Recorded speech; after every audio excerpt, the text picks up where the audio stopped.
Chapter 210, Skyrocketing Luck. 4. Why would he be able to speak at this time? Could it be, don't tell me, it was somehow related to that last howl when he commanded the panther? If that was the case, then she really did profit from a disaster. Su Luo's thoughts became joyful and she used more force to rub his little head. The little dragon being able to talk was really great. Now, it would be more convenient for her to gamble on stones. Otherwise, they would be like chickens speaking with ducks, having a hard time communicating. Young lady, seeing as you are this beautiful, your luck should also be as pretty. How about cutting one open to test your luck? Maybe it really will have a red-colored crystal stone. This piece of source stone is not expensive. It will cost you no more than 1 gold coin. The middle-aged fellow saw that Su Luo had halted her footsteps, so he put more energy into selling it. Su Luo lightly smiled and said, "Since this elder brother is so optimistic, why don't you yourself cut it open and check? Maybe inside there really is a red-colored crystal stone, then you would make a huge profit." Even though red-colored crystal stones were the lowest grade among crystal stones, because there weren't much of it, so the price was still not cheap. The starting price was at least 100 gold coins. The middle-aged fellow sighed, "My hand is too black." 1. Previously other people who bought source stones from me could cut out a crystal stone. I bought source stones for myself for decades, but couldn't cut out a single one. Wouldn't you say that my hand is black? Black, moreover extremely black, so black that it was limitless. Su Luo held the little divine dragon in one hand and used the other to hand the middle-aged man a single gold coin. "Okay, then just this one, then I will trouble uncle to cut out for me." That piece of source stone weighed more than 5 kilograms, and was not very convenient to carry along. Consequently, Su Luo chose to cut it open on the spot. Seeing that he had succeeded in doing this business, the middle-aged man naturally was all smiles. But he looked at Su Luo with a sad air. "Young lady, you really want me to cut it open? My hand is truly very black." The implication was for Su Luo not to blame him if he couldn't cut out a crystal stone. Su Luo smiled, carelessly waved her hand and said, "No matter, if you cut something out, as long as uncle doesn't keep it, then everything will be fine." It was merely a piece of red crystal stone. She wasn't in the mood to use her own hand to cut it out. "How could I do that? Look, it's all here written in black ink on the white piece of paper. Money for the goods have now been received and the bill settled." The middle-aged man gave Su Luo a receipt. Su Luo smiled, "Then time to cut it open." The little divine dragon said that inside it there was a red-colored crystal stone, then she was absolutely assured that there was one. The middle-aged fellow adjusted the positing of the stone a little. He first made a vertical cut, and immediately, a puff of dust filled the air. The part of the source stone that was cut was still grayish-white in color, without even a trace of containing a crystal stone. The middle-aged fellow looked at his own pair of hands and then lifted his head to look somewhat apologetically at Su Luo. "No problem, continue to cut, I believe in your luck." Su Luo's smile was unperturbed, her eyes carried a touch of encouragement. In fact, it wasn't because she believed in his luck, but it was that she believed in the little divine dragon's treasure-hunting ability.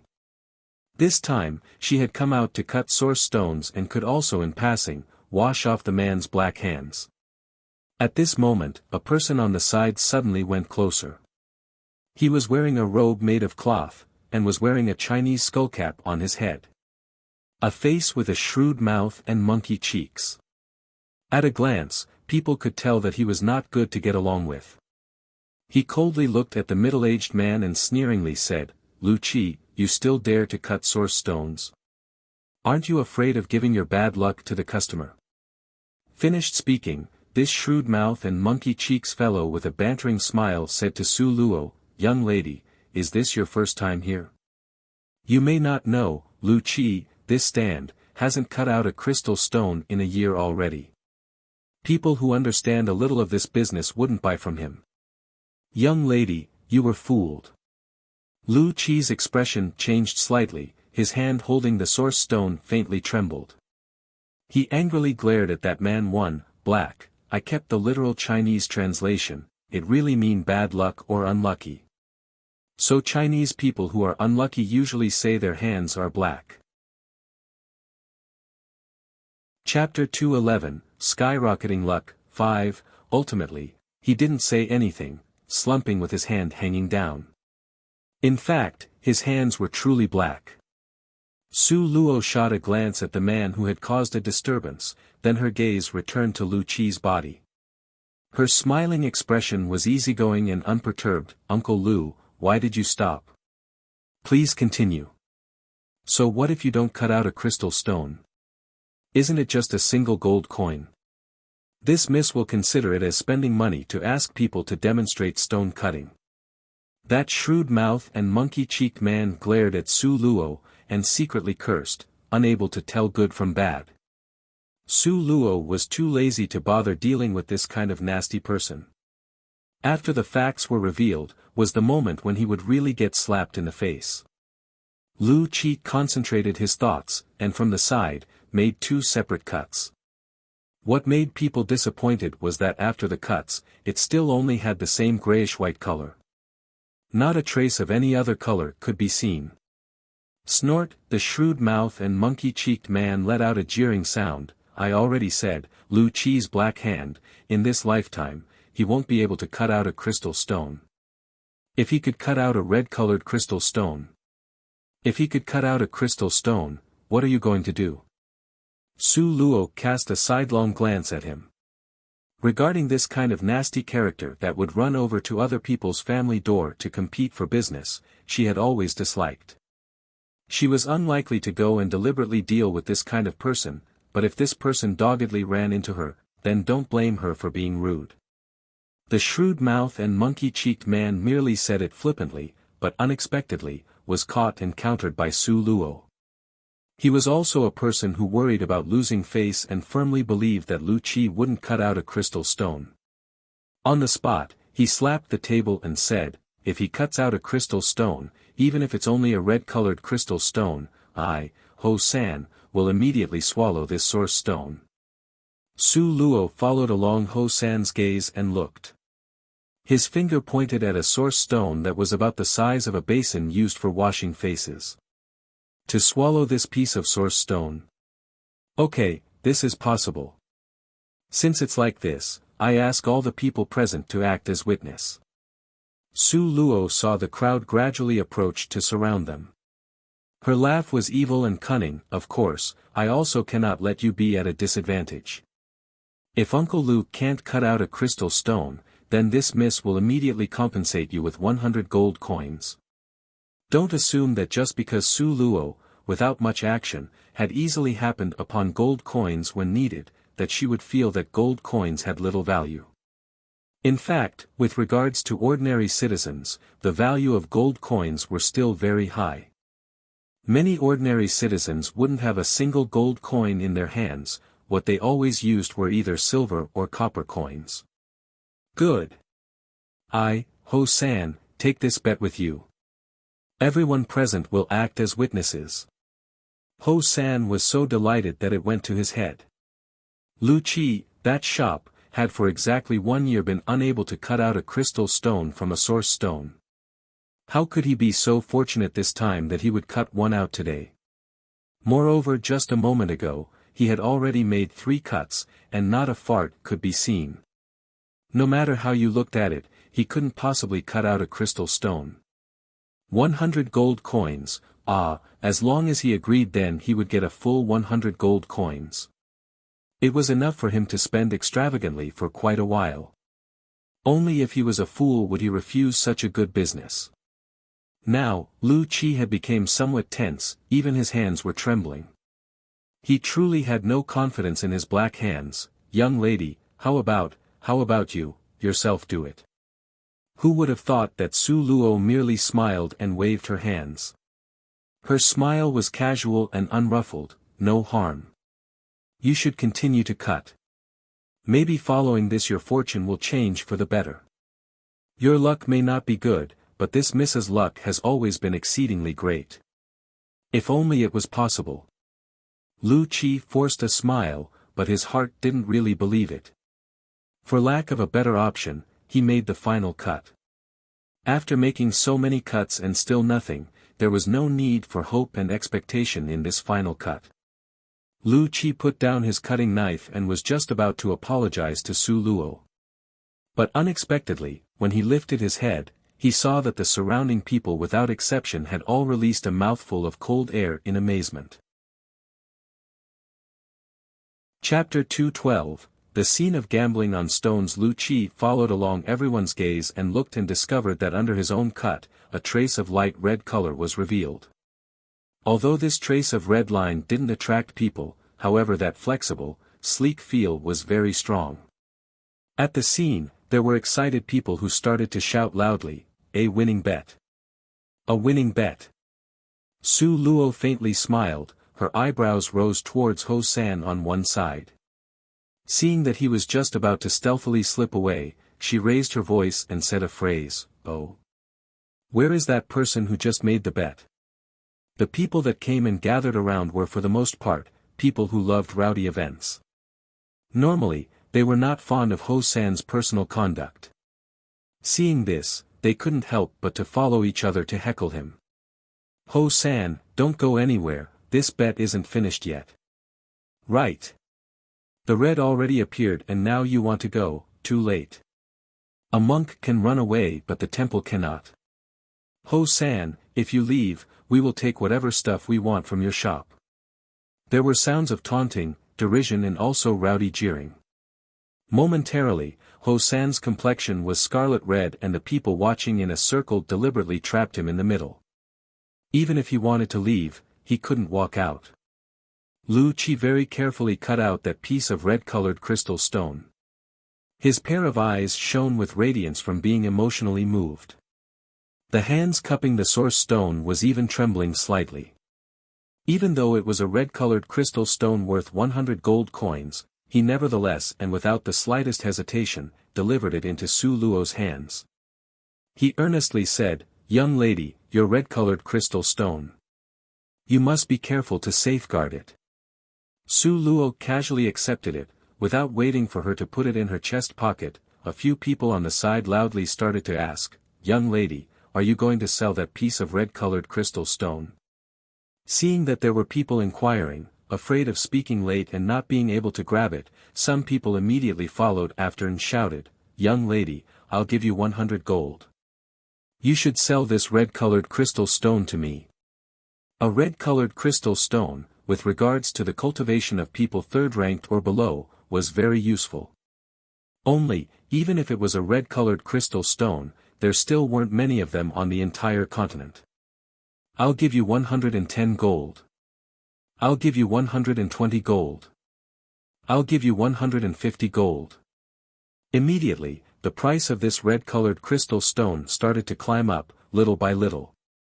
Even though the market price for a red-colored crystal stone was 100 gold, yet, it couldn't match the free market price. It simply could not meet the demand, and as a result, a red-colored crystal stone's price at an auction was greater than 100 gold. Su Luo faintly smiled and was just about to speak, however, without waiting for her to speak, someone called out loudly, "Our family's young master offers 300 gold. Who still dares to follow up?" Su Luo lifted her eyes to look over there. From up ahead, came a juvenile-aged young master dressed in a magnificent brocade garment. He was about 17 to 18 years old, with a pair of bright and intelligent eyes. His peach blossom facial features were extremely handsome. One could see his whole body issuing out a superior air of arrogance. At first glance, he made Su Luo feel somewhat dissatisfied. The servant by his side was also arrogant and bossy, his haughtiness was out of bounds. Following the arrival of the magnificently dressed young master, all the people present were silent without words. Nobody dared to make further bids, and some people had already quietly slipped away. Now, Lu Qi also used a somewhat concerned gaze to take a quick look at Su Luo. Su Luo merely smiled faintly and cast a quick glance at that magnificently dressed young master. She briefly and clearly said, "Sorry, this miss is not selling the red-colored crystal stone." "Won't sell? Do you know who our noble young master is?" That arrogant servant had his chin lifted up high, scornfully sweeping Su Luo a glance. Whatever their noble young master fancied, wasn't something he couldn't obtain. Su Luo's gaze swept around her surroundings once, all of a sudden, she shallowly smiled. As it turned out, this source stone marketplace boasting the freedom to buy and sell, was it merely said to fool people? Is the true state of affairs here actually enforcing people to buy or sell? Chapter 213, Playing Tricks on the Pretty Boy. 1. The expression of the young master dressed in brocade stiffened. He arrogantly swept Su Luo with a contemptuous glance. He condescendingly opened his mouth to say, "Loathsome girl, you have a very ferocious little mouth. However, could it be that you came here and haven't asked around about who the master of this raw material marketplace is? Who was the master of this raw material marketplace?" This, she sincerely hadn't made any inquiries. Anyway, was this of any importance? A touch of ridicule appeared in Su Luo's eyes as she smiled. "Oh, perhaps it is opened by your family?" If it was really opened by his family, then why would he force her to sell a small piece of red-colored crystal stone? This basically didn't make sense. The brocade-dressed young master smiled with disdain. His folding fan opened with a flip sound. His chin lifted in an immensely proud manner. He arrogantly shot a glance at the dog-like lackey at his side. That lackey understood the knowing glance, and immediately, he became high and mighty again. He pointed at Su Luo with a cold smile and said, "Ha, ha, lift up your ears and listen closely. Even though this raw material marketplace was not opened by our young master's family, however, it's almost the same as being opened by our young master's family." Almost the same. It looked like the difference might be huge instead. Su Luo coldly smiled. "Oh. I'd like to hear the details." "Humph, humph. I'll tell you. This raw material marketplace was opened by the mercenary union. That dog-like lackey had a, you should be alarmed, terrified and kneel down, expression. The mercenary union? Who knew? When Su Luo heard these two words, she immediately started to smile. If it was opened by other people, maybe her heart would have a bit of fear to restrain her, but since it was Beichen Ying's mercenary union, then. Su Luo cast sidelong glances at the brocade-dressed young master with a smile that was not quite a smile. "Oh. It turns out to have been opened by the mercenary union. I respectfully salute them. Only, don't know if this young master is what kind of person at the mercenary union. Are you the division president? The vice president? Or, the venerable president?" Su Luo cunningly, without any good intentions, tried to pin all the big titles onto the head of the young master dressed in brocade. Immediately, the brocade-dressed young master became anxious. He shot a quick glare at that dog-like lackey, and that dog-like lackey at once followed by glaring at Su Luo. He pointed at her and furiously said, "Ignorant and loathsome girl. Don't tell me you are not aware that our family's young master is good friends with President Beichen Ying. This raw material marketplace was opened by the venerable Beichen Ying, also equivalent to being opened by our young master. Speaking to your type of ignorant, idiotic, loathsome girl, truly lowers our status. Small shrimp. Speaking to her would lower their status." Su Luo suddenly felt that her thoughts were somewhat disorderly. "Oh. Since this raw material marketplace was opened by President Beichen, and your family's young master is good friends with the venerable Beichen, then presumably, you should have lots of crystal stones. So it's unlikely that you would be interested in my little piece of red-colored crystal stone, right?" Su Luo used the main point to counterattack the opposition. He never expected that this loathsome girl's words were this sharp. That dog-like lackey's words were choked off. He furiously glared at Su Luo and turned his head to that brocade-dressed young master to appeal for help. The brocade-dressed young master's face now was somewhat hard to maintain. However, since the matter had already reached this point, if he conceded, it would look as if he was afraid. Then in the future, how could he stand up tall in this raw material marketplace? One could only see the brocade-dressed young master's ice-cold eyes stare at Su Luo, condensing into frost. This young master's home's crystal stones are piled up like a mountain. Still, so what, this young master just wants to buy that piece in your hand. Are you going to sell it or not? Now, one could feel an invisible power spreading from his body and pressing down on Su Luo. This belonged to a third-ranked martial artist's pressure. With regards to ordinary citizens, it was simply an existence that defied the natural order. For a moment, everyone's face was alarmed and they retreated far away from the scene. They were afraid that they would be roped in for no reason at all. A touch of frost flashed through Su Luo's eyes. Chapter 214, Playing Tricks on the Pretty Boy. 2. A touch of frost flashed through Su Luo's eyes. Was he trying to use martial strength to coerce her into compromising? Did he take her for an easily bullied good-for-nothing without the strength to retaliate? Su Luo stood motionless in place, her gaze was as clear and cold as water. Her slender eyebrows were folded into an austere appearance, with chilling air coming through her pupils. She only faintly smiled in that way, with her ice-cold gaze watching the brocade-dressed young master. Although her body was attacked by his spirit strength, on the surface, she appeared as if nothing had happened. She was still unruffled and composed, as if unaffected. A startled expression flashed across the brocade-dressed young master's face. He never imagined that this loathsome girl also had a little real ability. However, it was because of this that his interest in Su Luo started to increase. However, just at this time, a black-clothed middle-aged man suddenly appeared out of nowhere. His unbending gaze faintly swept a glance at the brocade-dressed young master.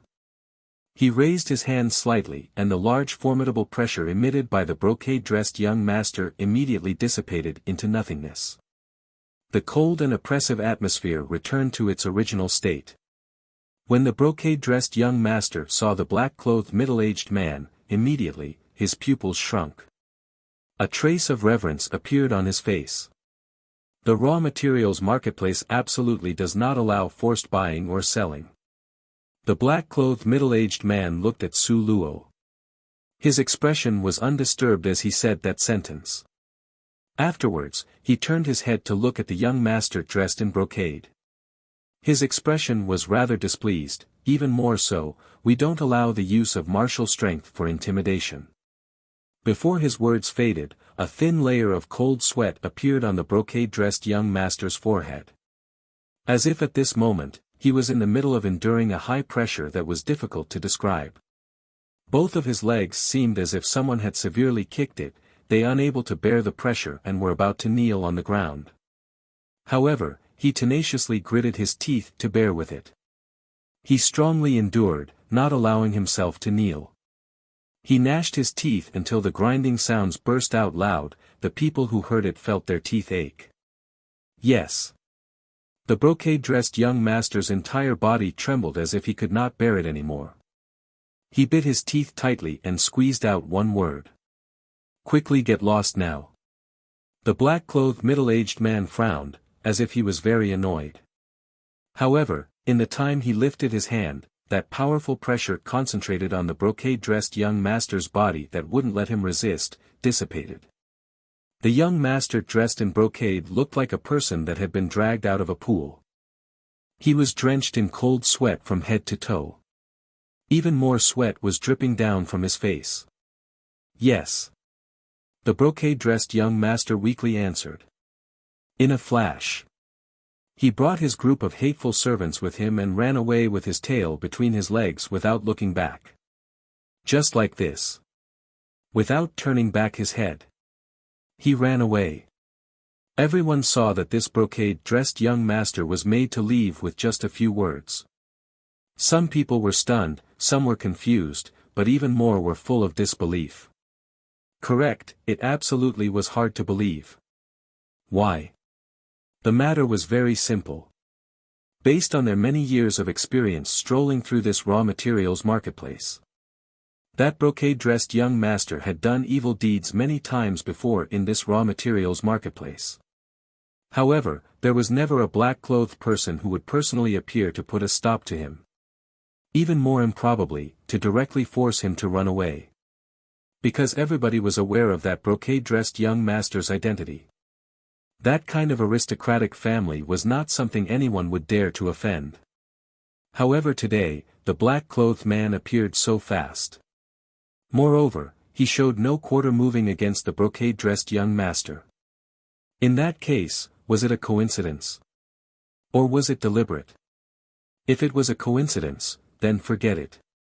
If it was deliberate, everyone's gaze without exception concentrated on Su Luo's body. If it was done deliberately, then this young lady's identity was perhaps very influential. Momentarily, everyone looked at Su Luo in a daze.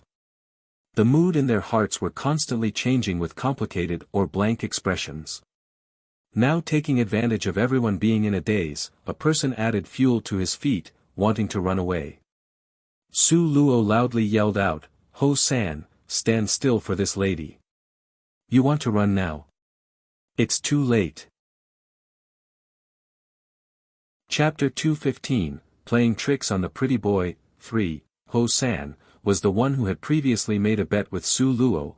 If he lost, he would have to eat the entire piece of source stone. Now, he had actually seen that Su Luo could force the brocade-dressed young master to run away, and he immediately thought to escape. However, who let Su Luo's eyes be so sharp? "Ha, ha, young lady, what are you saying?" "I, Ho-san, mean what I say, who wants to flee?" Seeing that his path was blocked in all directions by the crowd, Ho-san could only grudgingly stand in place. He turned his head and smiled flatteringly towards Su Luo. Su Luo had both hands crossed over her chest, and her foot stepped on the piece of source stone that was part of the bet. She cast sidelong glances at Ho-san with a faint smile. "You mean what you said? Then it couldn't be better. Come, quickly eat this source stone." Really going to have to gnaw a source stone? His teeth weren't that strong, okay? Ho-san's face looked like he was suffering.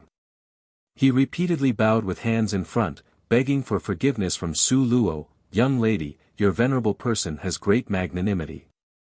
Please be charitable and spare this lowly person. This lowly person really can't gnaw this source stone to pieces. If this lowly person can gnaw on it, then why would I need tools to peel this stone?" Su Luo also really didn't plan on letting him gnaw on it. After all, the surface cover of the source stone was not something human teeth could make a scratch on. What was more, according to the little divine dragon's probe, the stuff inside this source stone was not bad. She would hate for Ho-san, this kind of lowly person, to take it away for nothing. However, asking her to let Ho-san get away in this manner? Grievances must be settled. For Su Luo, whose merciful thoughts were smaller than a pinhole, how could she possibly agree? One could only see her unhurriedly lifting up her foot, and weighing that lump of source stone in her hand. She playfully tossed it up and down, the corner of her mouth had a mocking smile. "Then, you say, what should be done?"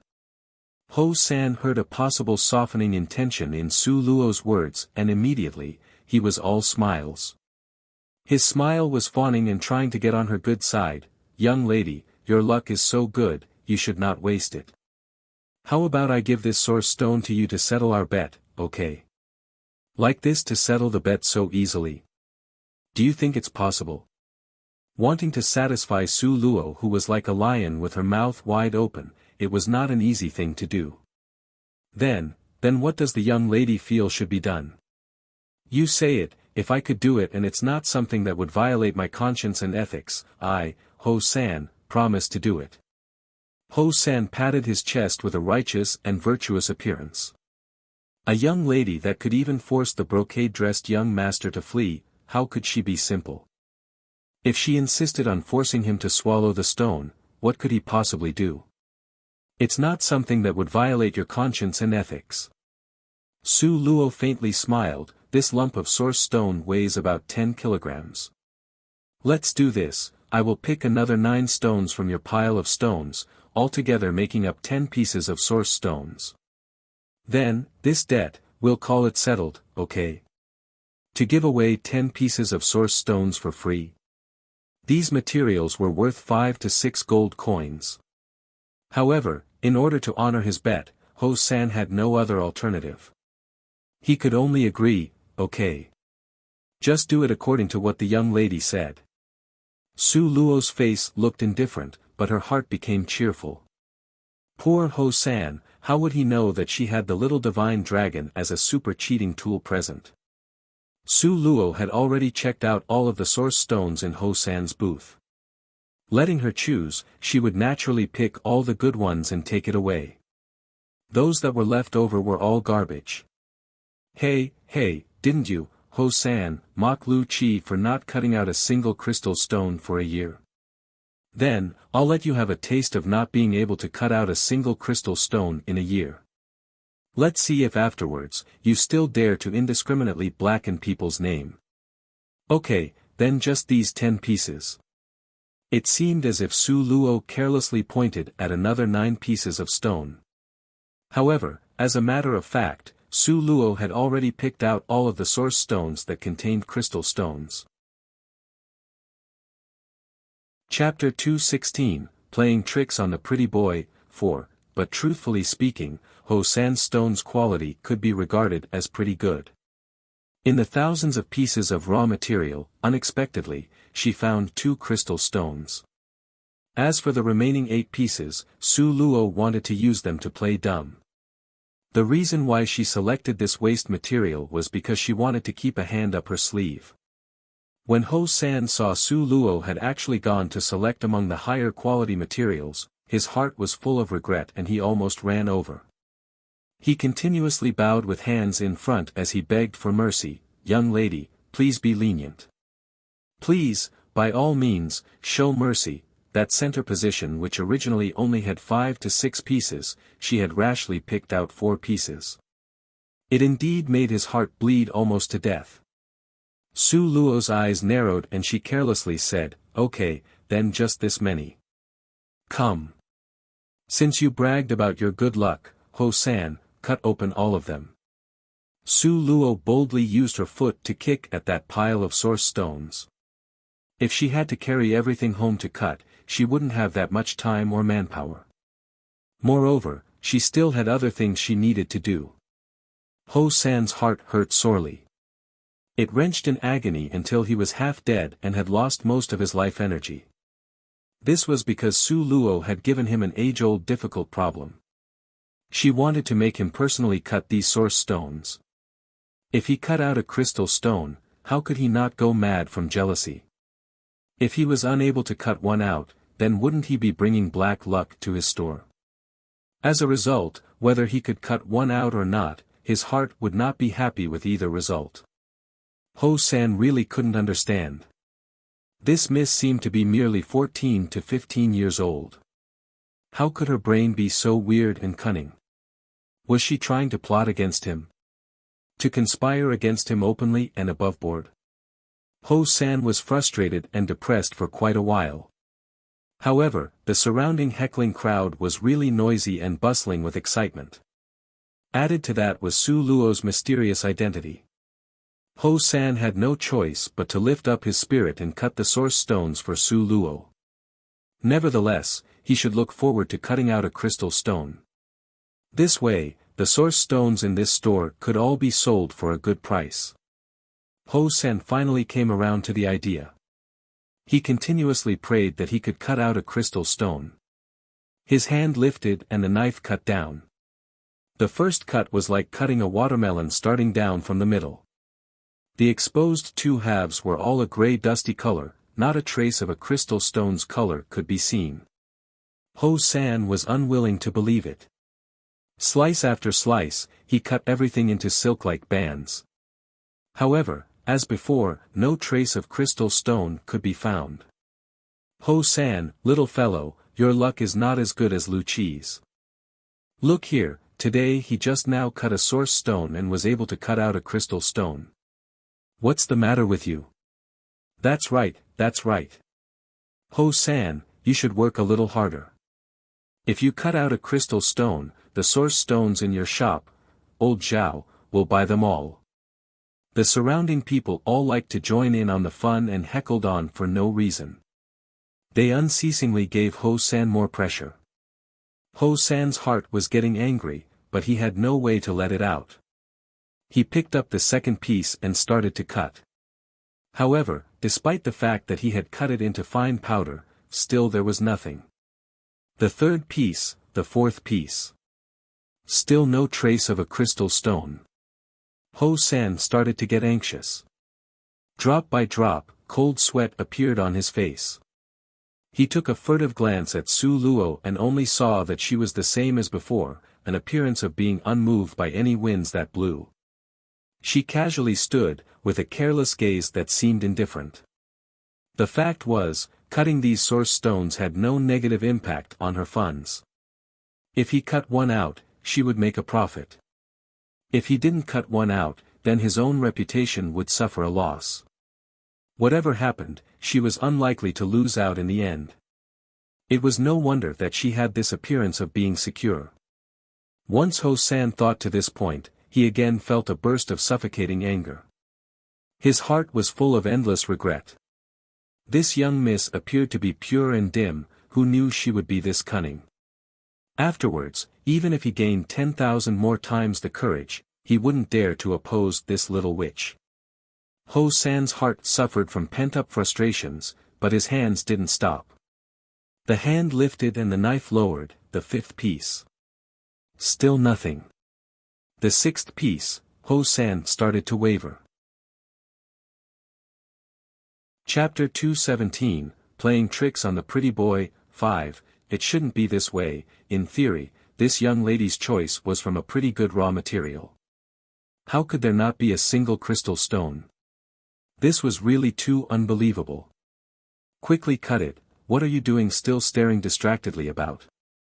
Someone anxiously said. If it has it, then it is there. If it doesn't have it, then it's not there. Even if you hesitate for a short period of time, a crystal stone not being inside it would unexpectedly change to there being one. So don't delay and cut down with your knife.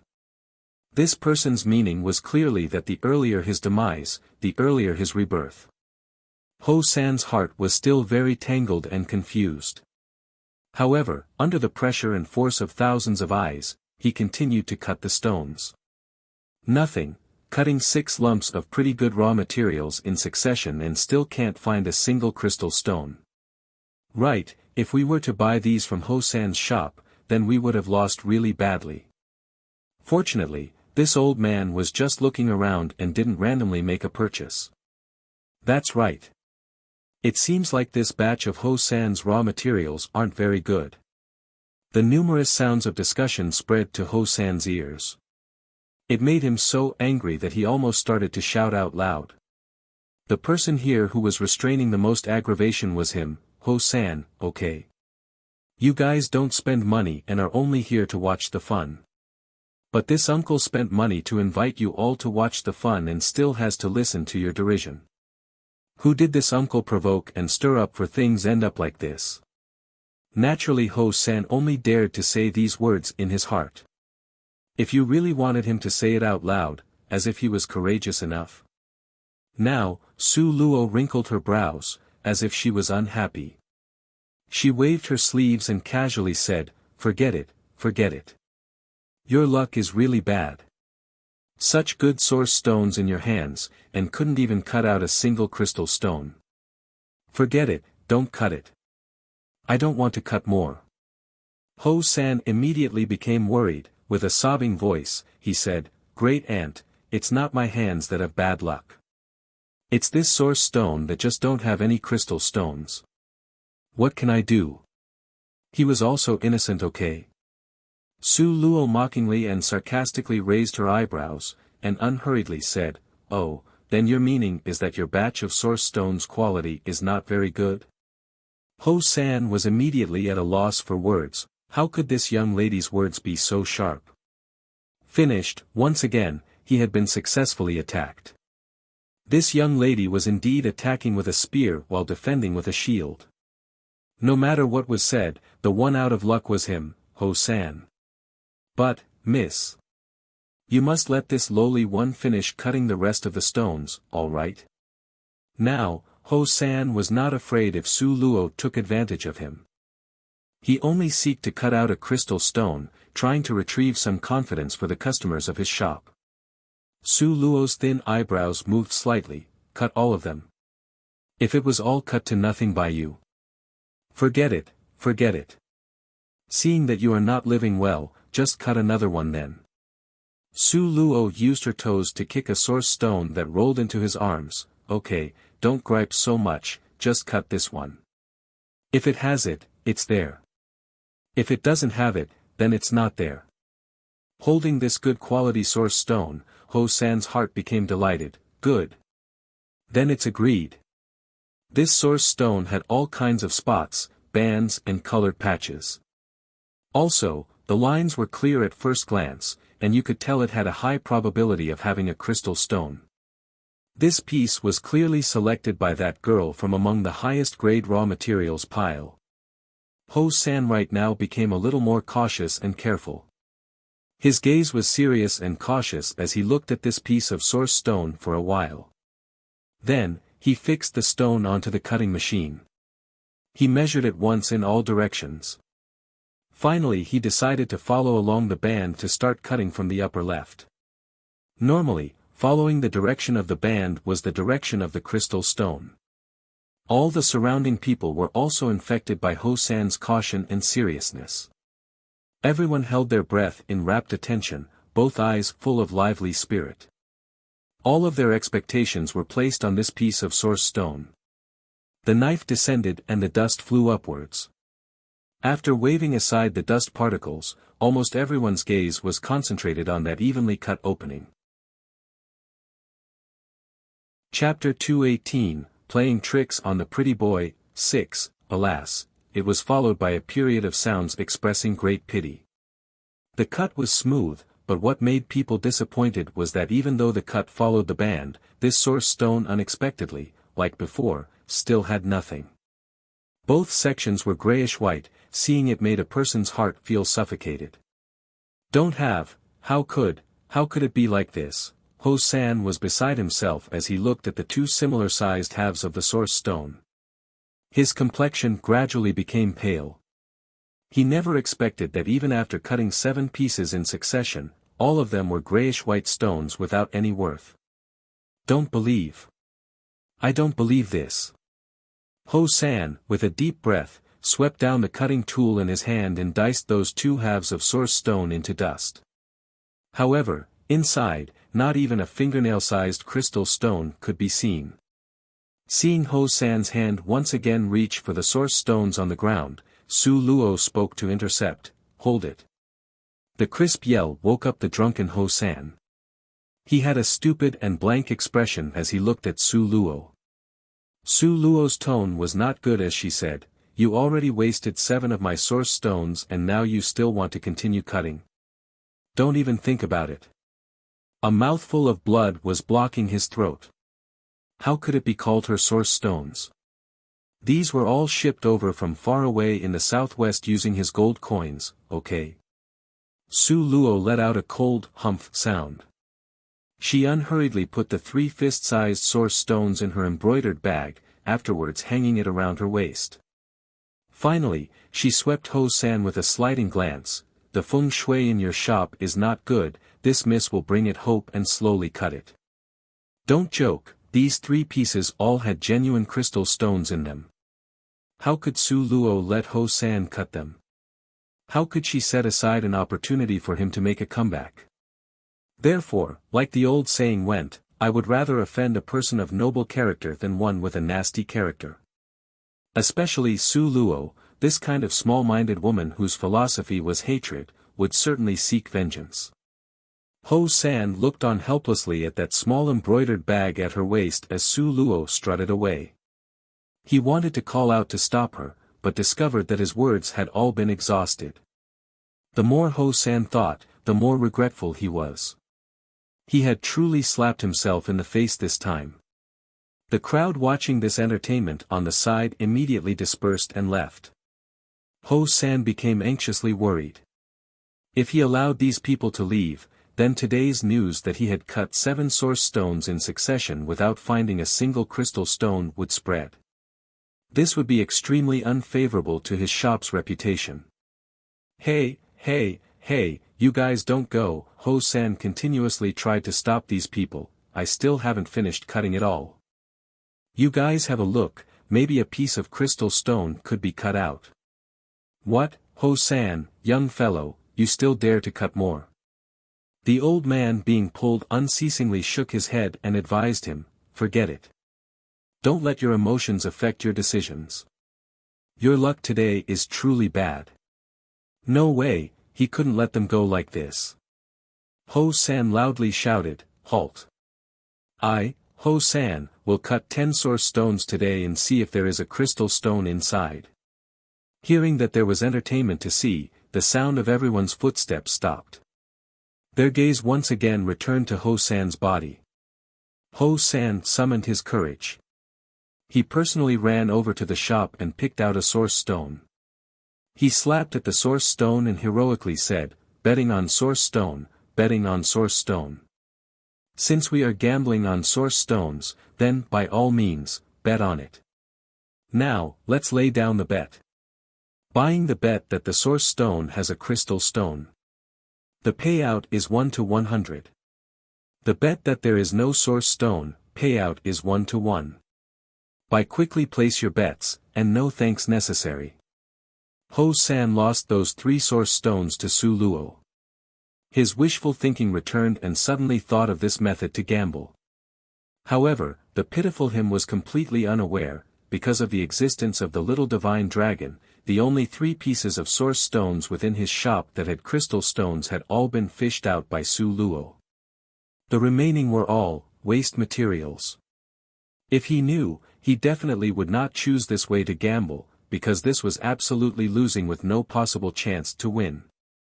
Only, it was a pity, he didn't know.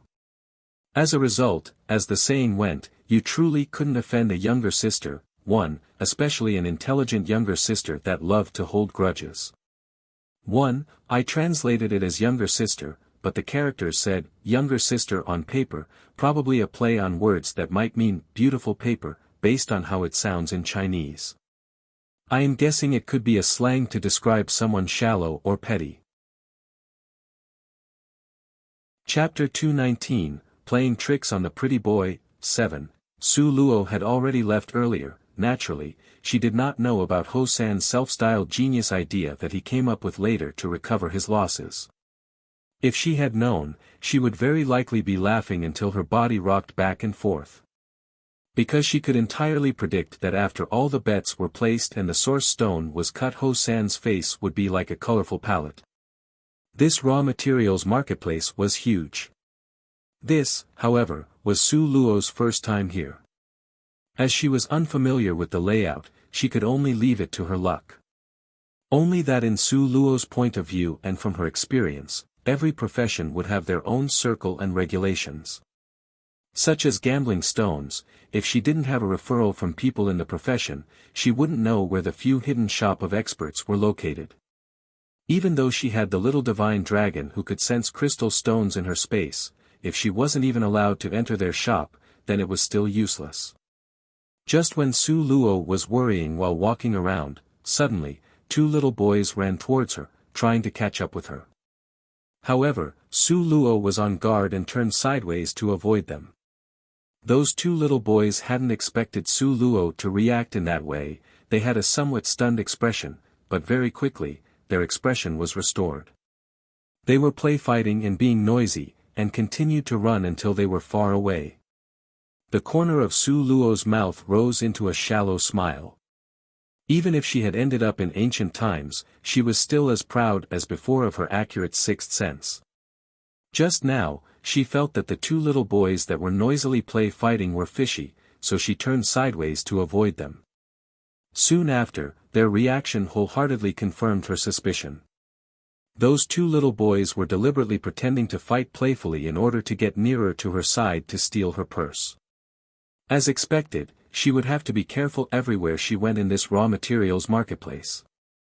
If she didn't pay close attention, then she wouldn't be able to protect her purse. Even such young kids knew to form groups to steal. Su Luo just smiled and proceeded to walk forward. Only, she didn't take more than a few steps before her figure halted. This was because a boy wearing old-fashioned clothes, which was clean and neatly washed, stood in front of her. With a deadly earnest tone, he started to speak to her. "Most noble miss, do you need a guide?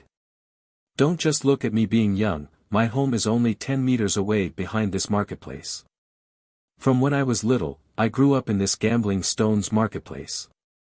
I'm familiar with everything within here, whatever information you need, I could tell you everything. In addition, I could also take you to the hidden shops." The little boy's clothes were old-fashioned and his proper pants had been worn until it was mostly tearing apart.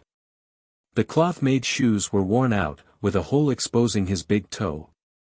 Seeing Su Luo's gaze sweep his pair of shabby shoes, he was somewhat anxious, and shifted his foot to the back. However, no matter how he shifted, under the shortened pants, he couldn't conceal that big toe of his. Su Luo's gaze once again landed on the little boy's face. Looking at his age, this child was definitely no older than 10 years of age. Who would have thought that this poor and embarrassed little boy could have such a pink face that looked like it was carved from jade? Simply owing to experiencing a life of suffering and hardship, this little face was stretched taut into a dead serious expression. It had a little grown-up, mature appearance.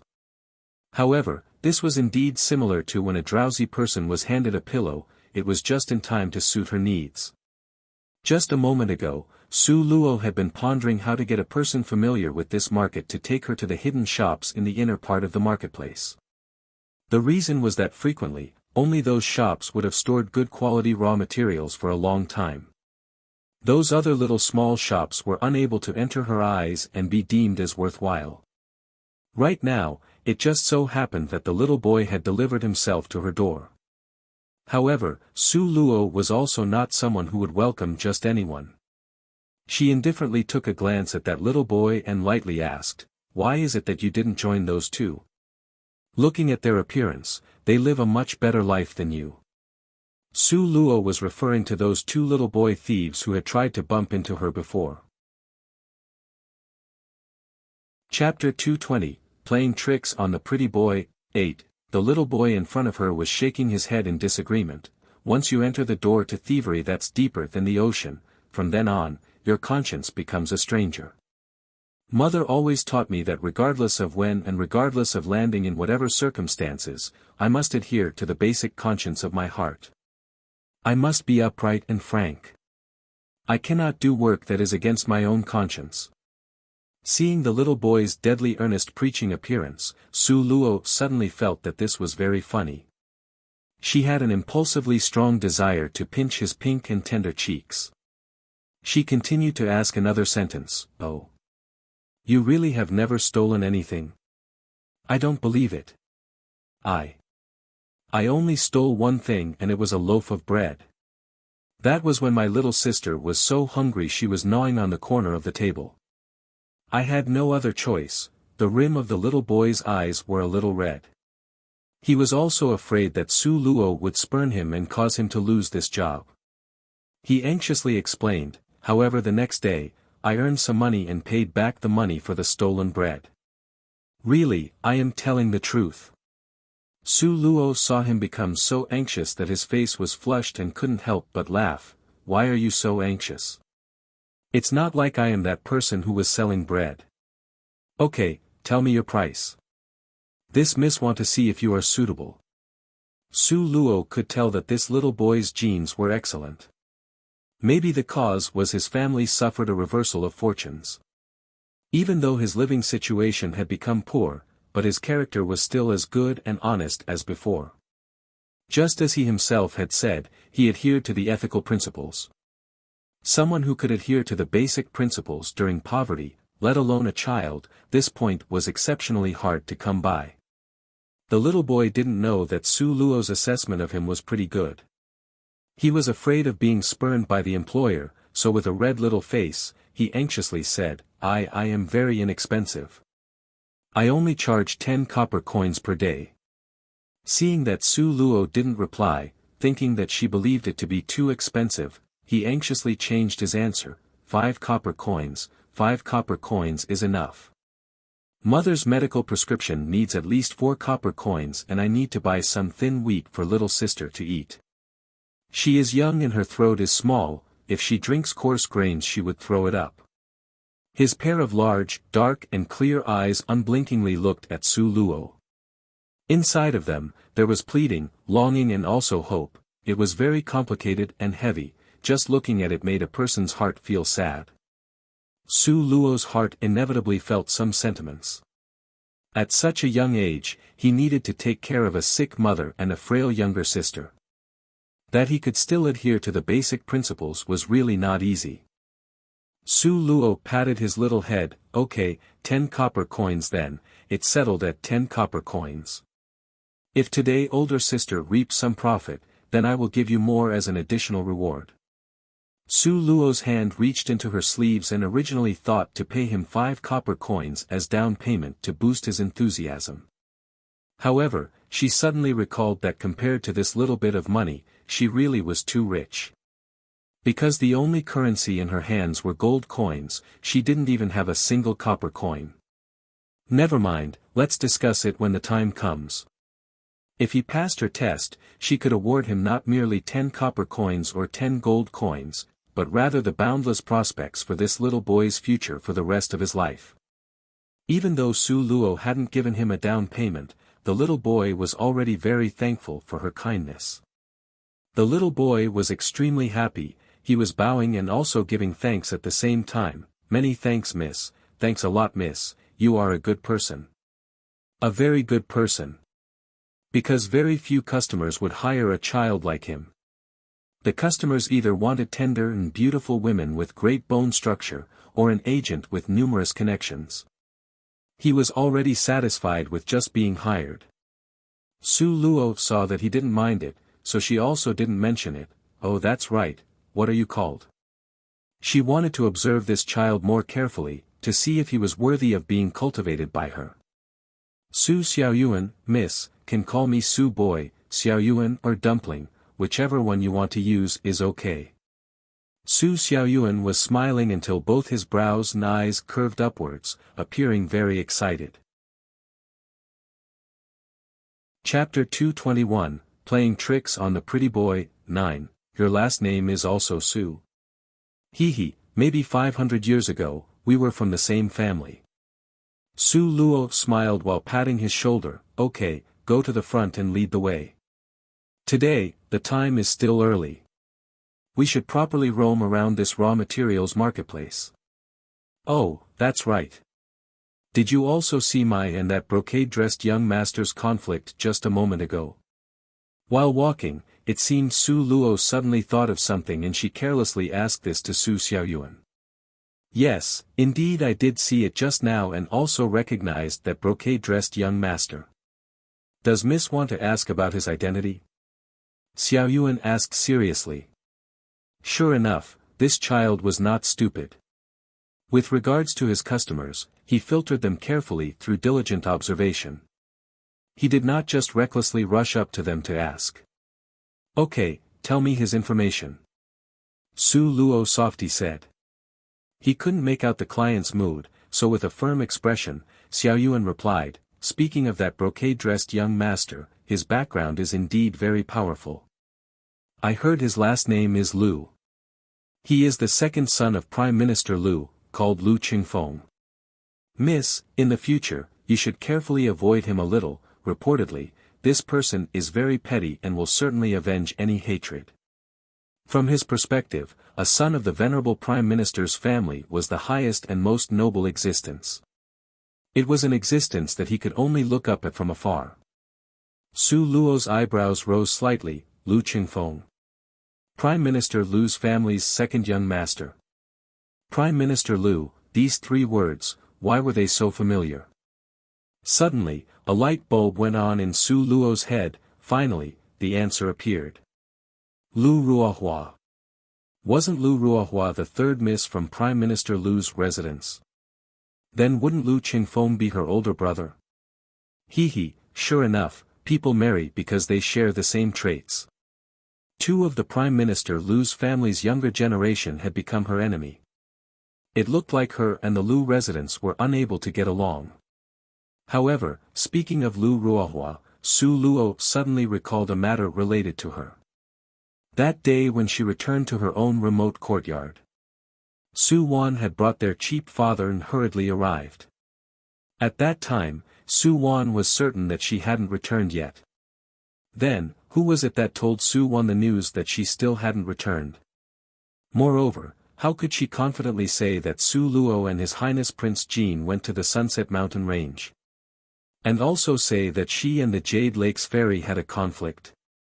Who was this person? Simply someone who called out with such passion.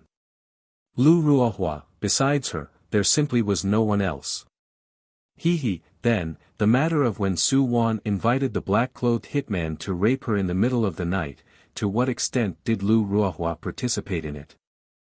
It looked like when she returned, she really needed to properly admire the moon and have a heart-to-heart talk with Su Wan, who was locked in the clear-thinking courtyard. Having thought up to here, the corner of Su Luo's mouth lifted slightly. Speaking of which, Su Xiaoyuan was indeed the local boss of this area. After 7 to 8 turns into very small streets, he brought Su Luo to an old street with simple, unadorned, old-fashioned houses.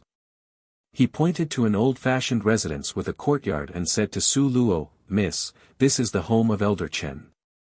Elder Chen's family's hidden shop is among the most abundant in supply of raw materials and with the most variety of highest grades material. Naturally, the price is also very high." Su Luo's gaze swept the surroundings once. This place appeared somewhat remote and desolate. It didn't look lived in and very few people passed by here. The area had a quiet and deserted appearance. However, this did give off a little of the atmosphere of a hidden shop. Just like in Su Luo's previous world, the most authentic delicious food was not at the noisiest city center, but was often located at unremarkable places. A tourist with a fleeting glance in passing and without a person guiding them, often wouldn't be able to find these places. Su Xiaoyuan's little knuckles went knock, knock, knock on the door, in a pattern of 3 long and 2 short knocks. Not long after, the door opened with a creaking sound. At the doorway, a very old face, like the skin of an orange peel, appeared. His entire face was full of wrinkles, with turbid eyes and grizzled hair. He appeared to be an elderly man of 80 or 90 years old. Chapter 222, Playing Tricks on the Pretty Boy. 10, Uncle Chen, I brought over a customer for you. Su Xiaoyuan reverently bowed with hands held in front of him. He had a differential expression, his eyes were clear and pure. Old Chen's sharp eyes were like the point of a knife launched toward Su Luo, in just that straightforward way, staring at Su Luo. Su Luo hardly took it lying down and returned the stare. Her back was straight and her gaze was chilly without a single ripple. Her imposing manner was not in the least going to back down. Both of them stared at each other face to face for a long time, neither sides willing to give way. Finally, it was still Old Chen who lost the staring contest first. Only, Old Chen neither nodded nor shook his head. He turned around and with hands behind his back, went in. He softly spit out merely 3 words, "Open the door." With this, she had passed the test. Su Luo, with a somewhat speechless expression, looked at Su Xiaoyuan. Up until now, Su Xiaoyuan had been holding his breath, and he was finally able to let it out. He patted his stomach and took a breath, but his smile was radiant. "Let's go." Uncle Chen agreed to let us go in. This place would actually drive customers away. Su Luo felt that this was somewhat unfathomable. Xiaoyuan proudly raised his little head and said to Su Luo, "Of course, Uncle Chen's temper is eccentric. Normally, he doesn't like to see strangers, that's why he is not fond of being bothered by strangers. People who can come here normally are people who had done business with him for a few times and the collaboration was a pleasant one. People like Miss, who is coming here for the first time and is welcome to go inside are very few, very few.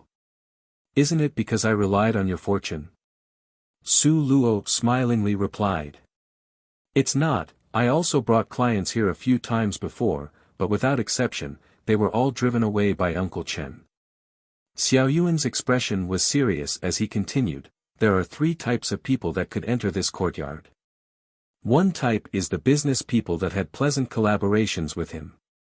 Another type is people Uncle Chen say that brought them together through fate. And the last kind is, what is it?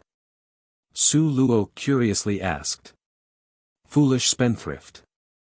Xiao Yuan covered his mouth as he smilingly responded. Foolish spendthrift. Su Luo had a hard-to-accept expression, then you tell me. Do I belong to the second type or the third type? Xiao Yuan was all smiles as he glanced at Su Luo, older sister, naturally, you are the type which fate brought you together. As for the foolish spendthrift, take him for an example, Xiao Yuan's finger pointed towards a brocade-dressed pretty boy youngster. However, when he saw that guy's face as he turned around, the smile at the corner of his mouth immediately stiffened. It transformed into a sobbing tone, Miss, I really didn't do this on purpose, I really didn't know he would be here. The person that scared Xiao Yuan stiff was none other than the person who had wanted to forcefully buy Su Luo's red-colored crystal stone from before. The brocade-dressed young master who was driven away from the raw materials marketplace by the supervising guards. He was also Lu Ruohua's older brother, Lu Qingfeng. Seeing this face, a short saying flashed through Su Luo's heart, this truly was enemies on the same narrow road.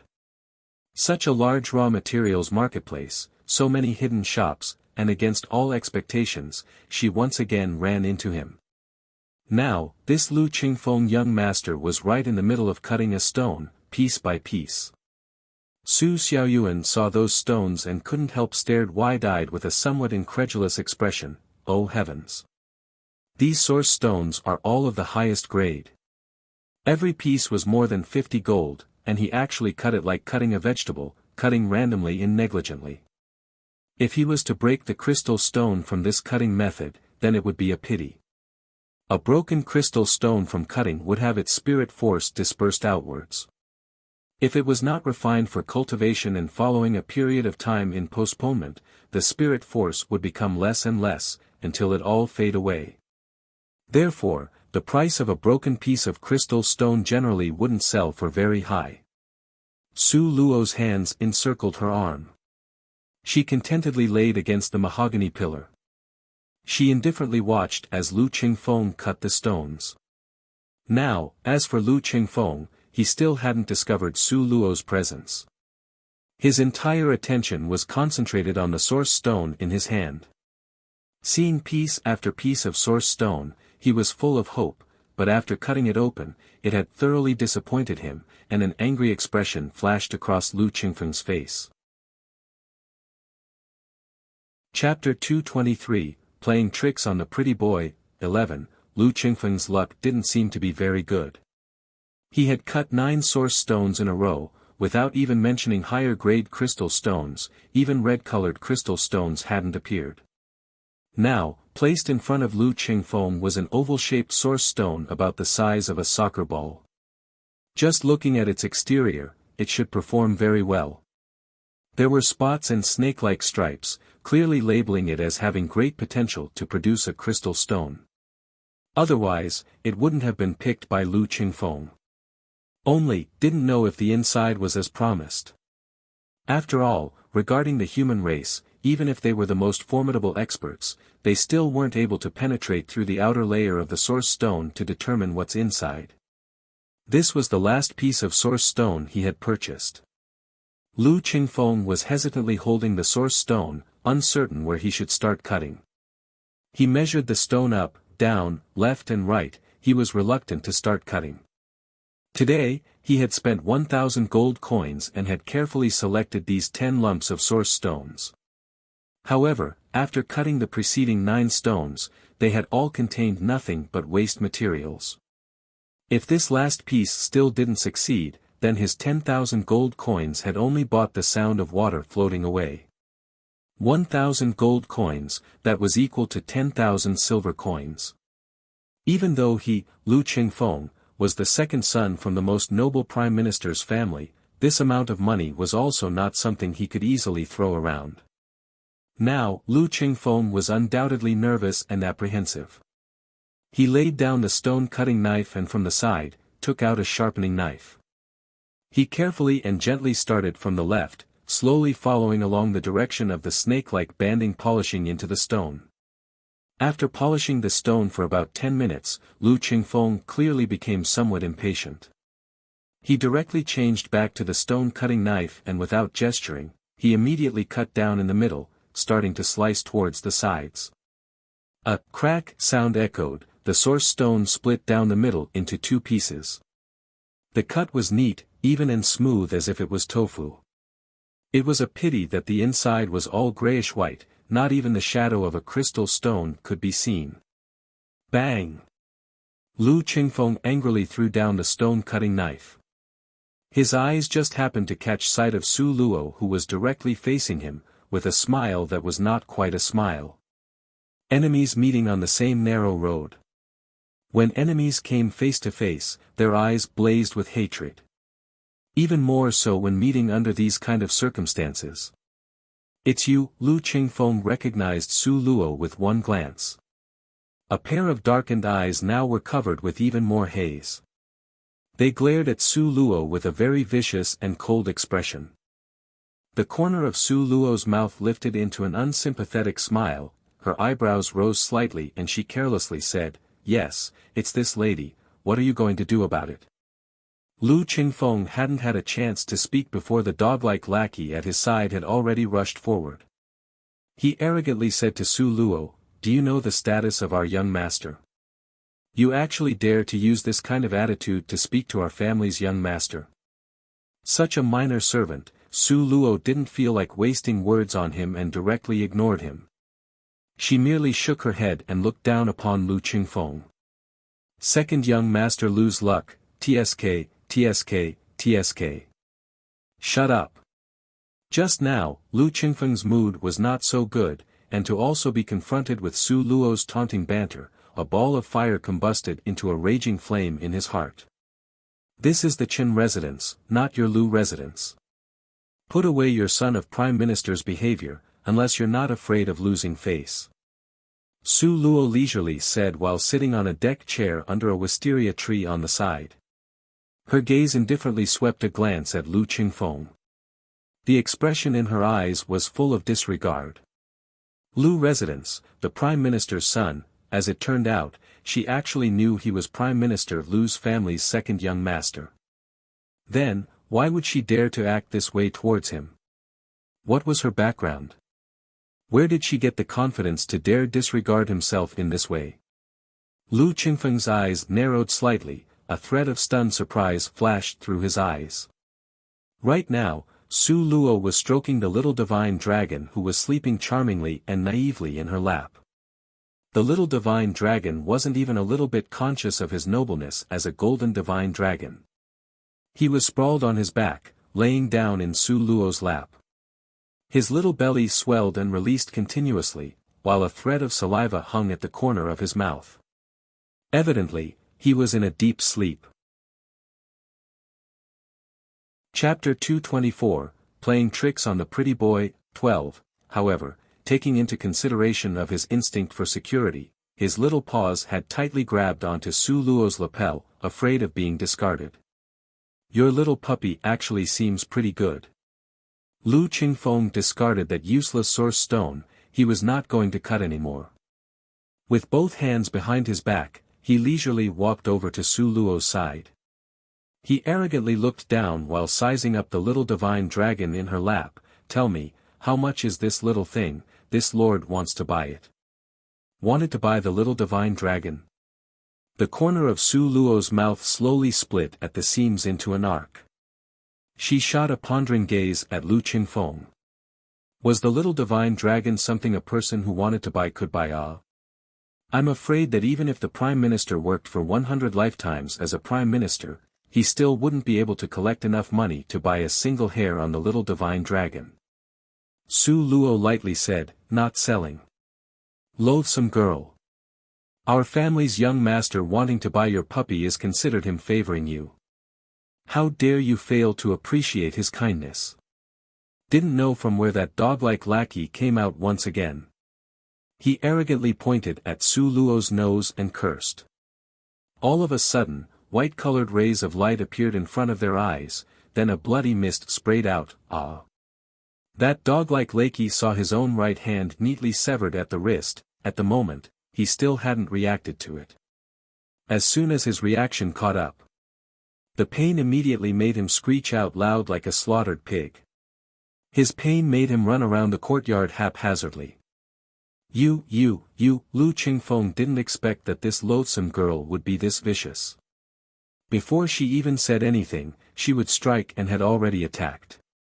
He loudly roared with anger, saying, "How can a woman like you be so malicious? Too vile. What? Young Master Lu also wants this miss to cut off his repulsive tongue." Su Luo unhurriedly gestured towards the dagger covered in dripping blood. She shot Lu Qingfeng an indifferent glance. This woman, Lu Qingfeng's heart trembled a little, but his face had an expression of enduring this while he angrily said, "Since you know who I am, then very good. You dared to injure someone from the Lu family, then wait for the Lu family's retaliation. People from the Lu family will absolutely not be bullied like this in vain."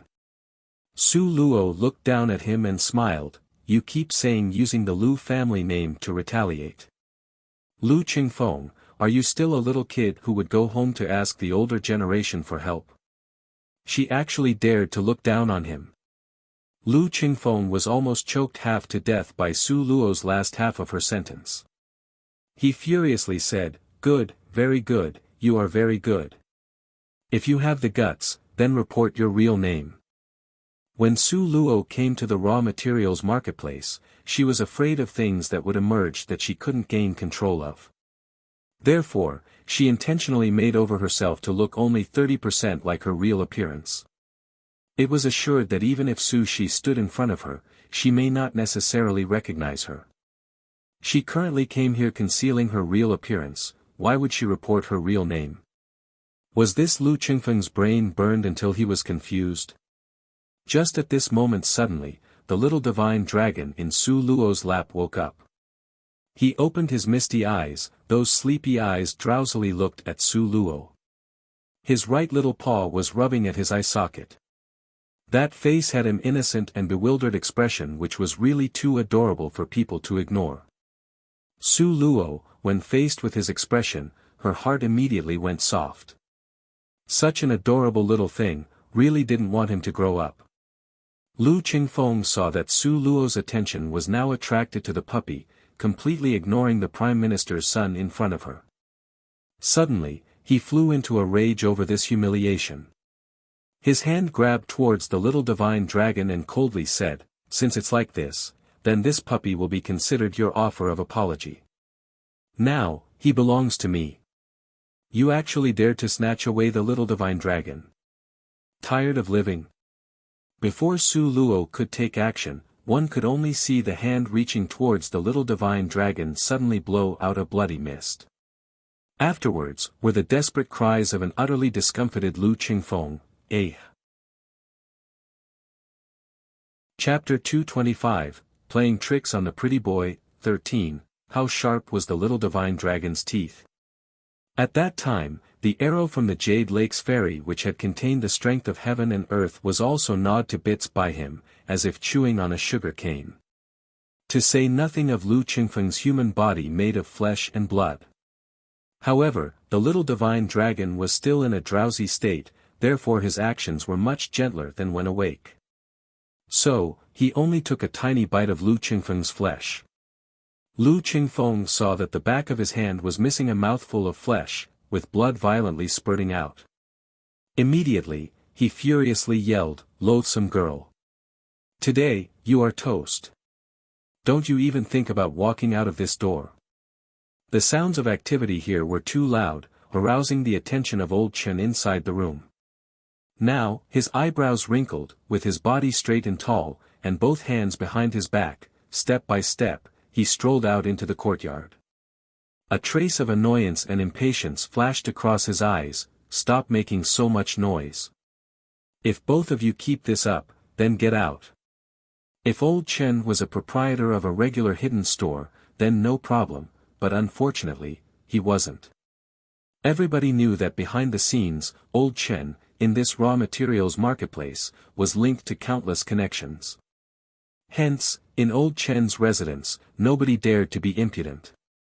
If you were to offend old Chen and be put on the blacklist, then afterwards, you wouldn't even be allowed to go through the entrance of this raw materials marketplace. So, even though Lu Qingfeng was infuriated until he was screaming, he still wouldn't dare to take action in front of old Chen. Only his treacherous gaze was full of viciousness, sinisterly staring at Su Luo. Thus, this confirmed how strong his wrath was in his heart. Su Luo only faintly smiled as if unconcerned about his ire. Just at this time, suddenly, the little divine dragon in Su Luo's lap started to move about. He jumped out of Su Luo's lap like a graceful leopard and onto the ground. One could see him run quickly towards where Lu Qingfeng was cutting source stones. Finally, he stopped at the last source stone Lu Qingfeng had cut before. That lump of oval-shaped source stone had already been split into two pieces by Lu Qingfeng. It was divided into two equal-sized half-spheres. And the little divine dragon jumped on top of the right half of that source stone while barking, "Awu, awu." Su Luo was delighted. What was the little divine dragon? He was a mobile crystal stone detector. A crystal stone that could make him excited, how could it be inferior? However, just when Su Luo was in the midst of being excited, Lu Qingfeng had also recovered his thoughts. He took large strides to walk towards that piece of source stone and was about to brush the little divine dragon away. However, the little divine dragon merely bared his fangs at him. Su Luo's footsteps stopped, she worriedly held up her forehead. Not of the human race, really not human-like, even if you are from the noble divine dragon race, this IQ really made people worry about him. This source stone was originally Lu Qingfeng's. Now, with the little divine dragon's fervent performance, anybody would know that there was a problem here. Although Lu Qingfeng didn't know that the little divine dragon could detect crystal stones, he could tell that this was a good omen. Anybody would look at the cut source stone more closely to get to the bottom of it. As expected. Now, Lu Qingfeng laughed evilly again and again. He summoned his subordinates, "Drive this puppy away.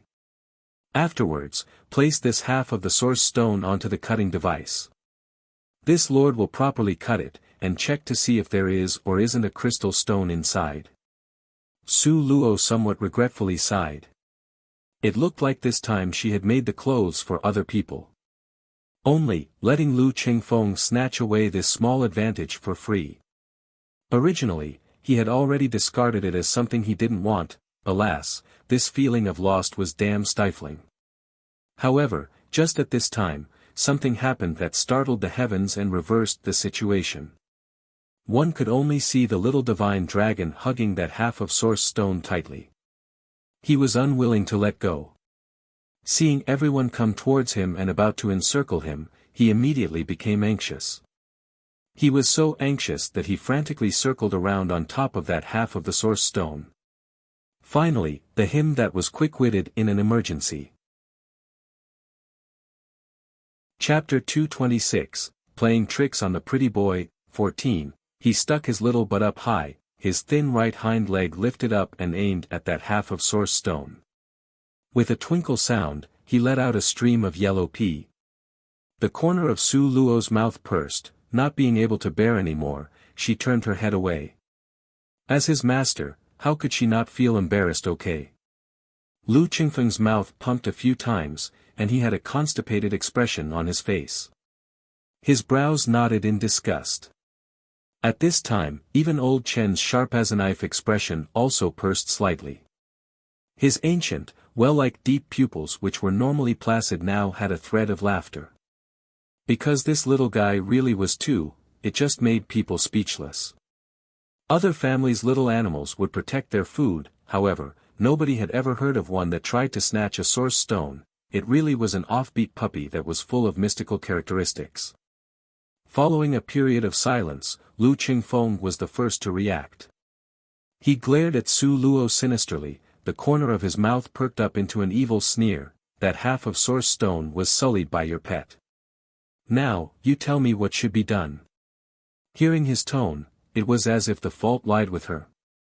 However, things ending up this way was not so bad. Nobody discovered her gaze wandering over with a greedy light, that had disappeared faster than a wink.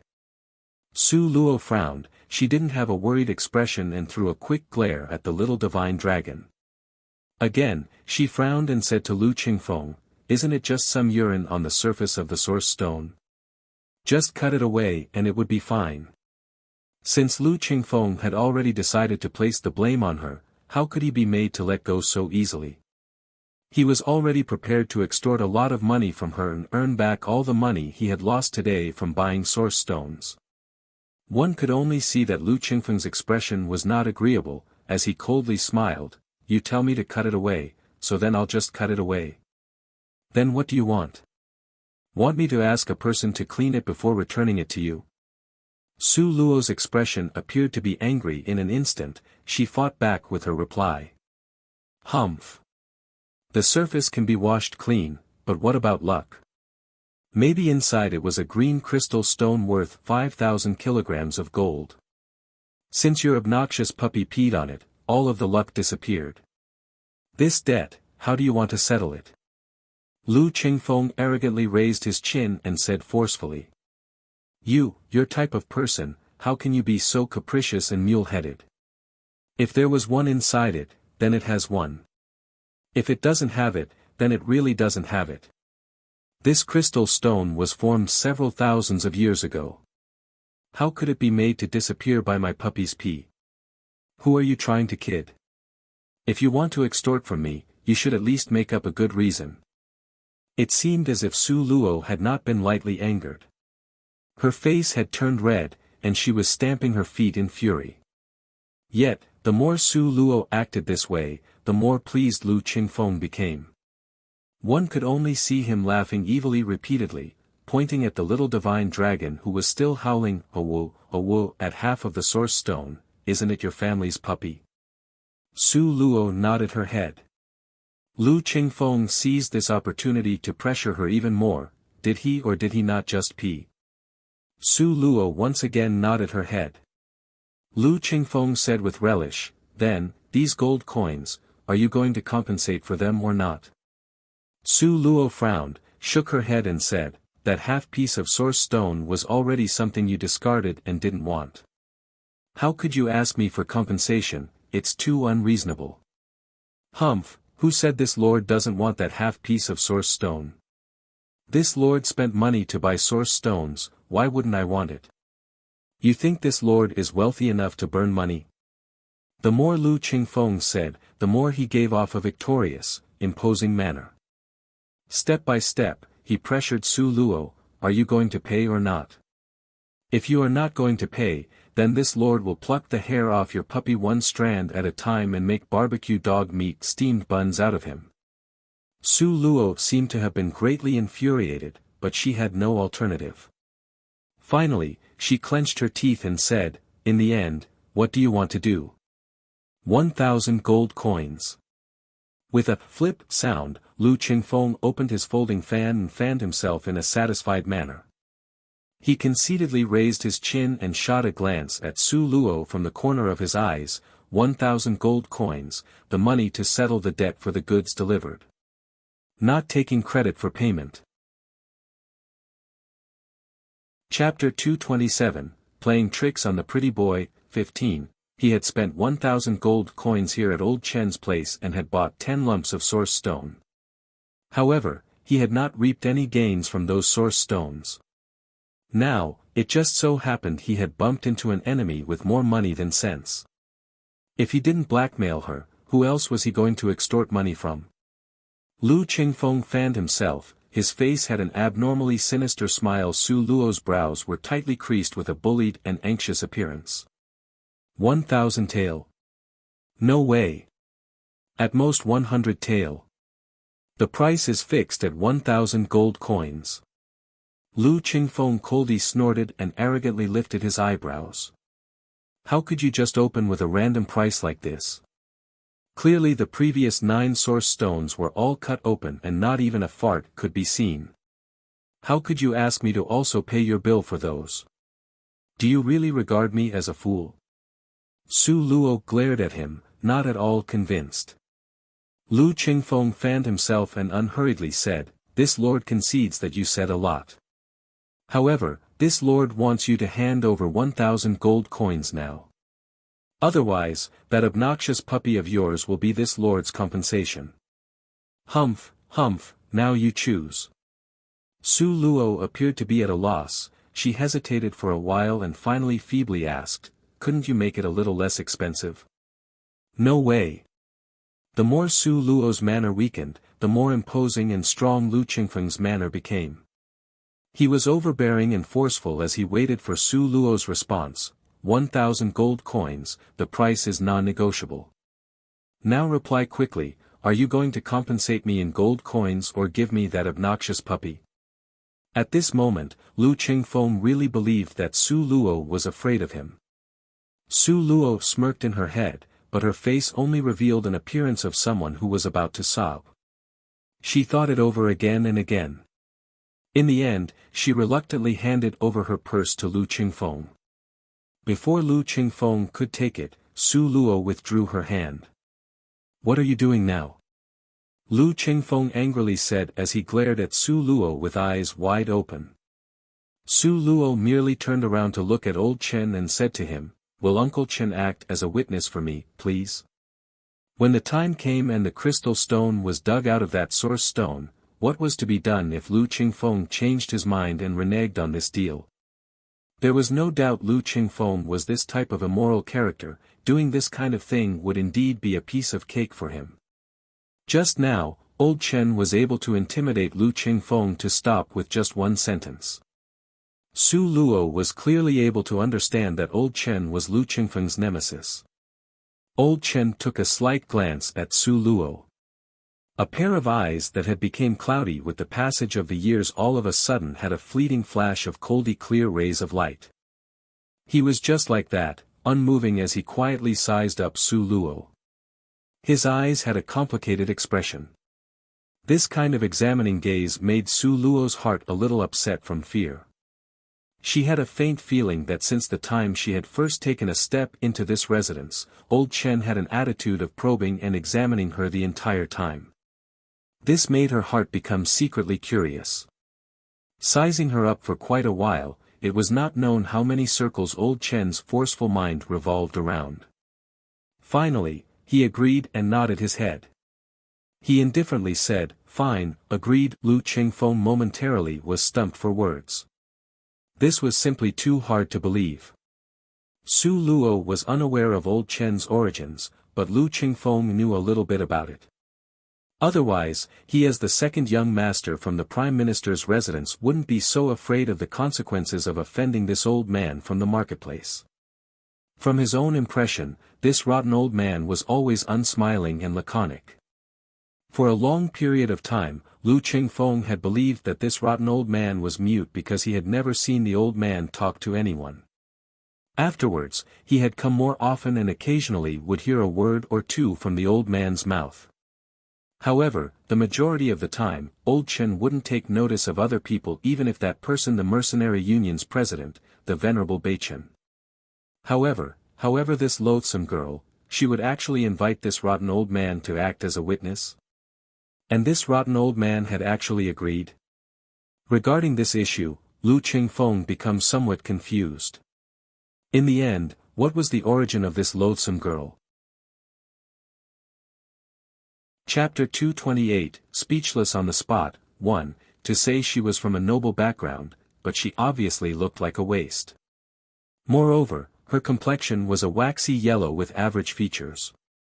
On her body, he really couldn't make out any of the telling mannerisms and aloofness a person from noble family background would have. To say she was from a commoner background, but against all expectations, in the raw material marketplace, even the captain of the guards would come over to stand up for her. Moreover, this rotten old man also gave her special treatment. Therefore, Lu Qingfeng was perplexed. Then just write a document of proof. Su Luo smilingly said. Document of proof? Old Chen shot a glance at Lu Qingfeng, his muddy eyes narrowed dangerously. It had a kind of raw cold aura of a sword being unsheathed. No need. There's no need for something like a document of proof. Having you, the elder, vouching for this exchange, who would dare to renege? Who doesn't want to continue mingling in this raw materials marketplace? Lu Qingfeng repeatedly waved his hand while forcing out a pretend smile. Old Chen then turned his gaze to face Su Luo. He nodded his head and coldly said, rest assured, even if you cut out a piece of green crystal stone, nobody would dare to covet what's yours.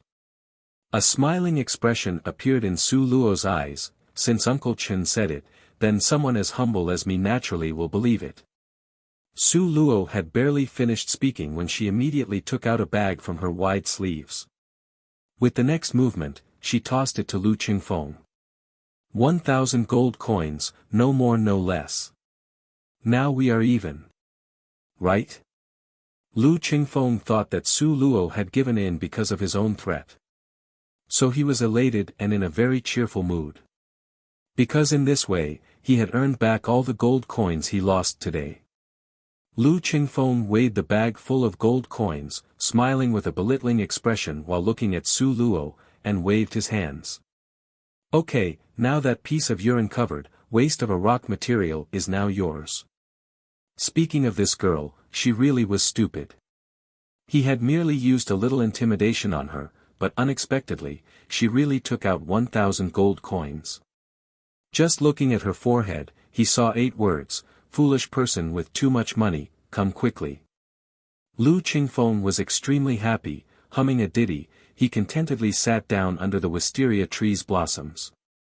He had one leg crossed over the other, contemptuously looking down at Su Luo.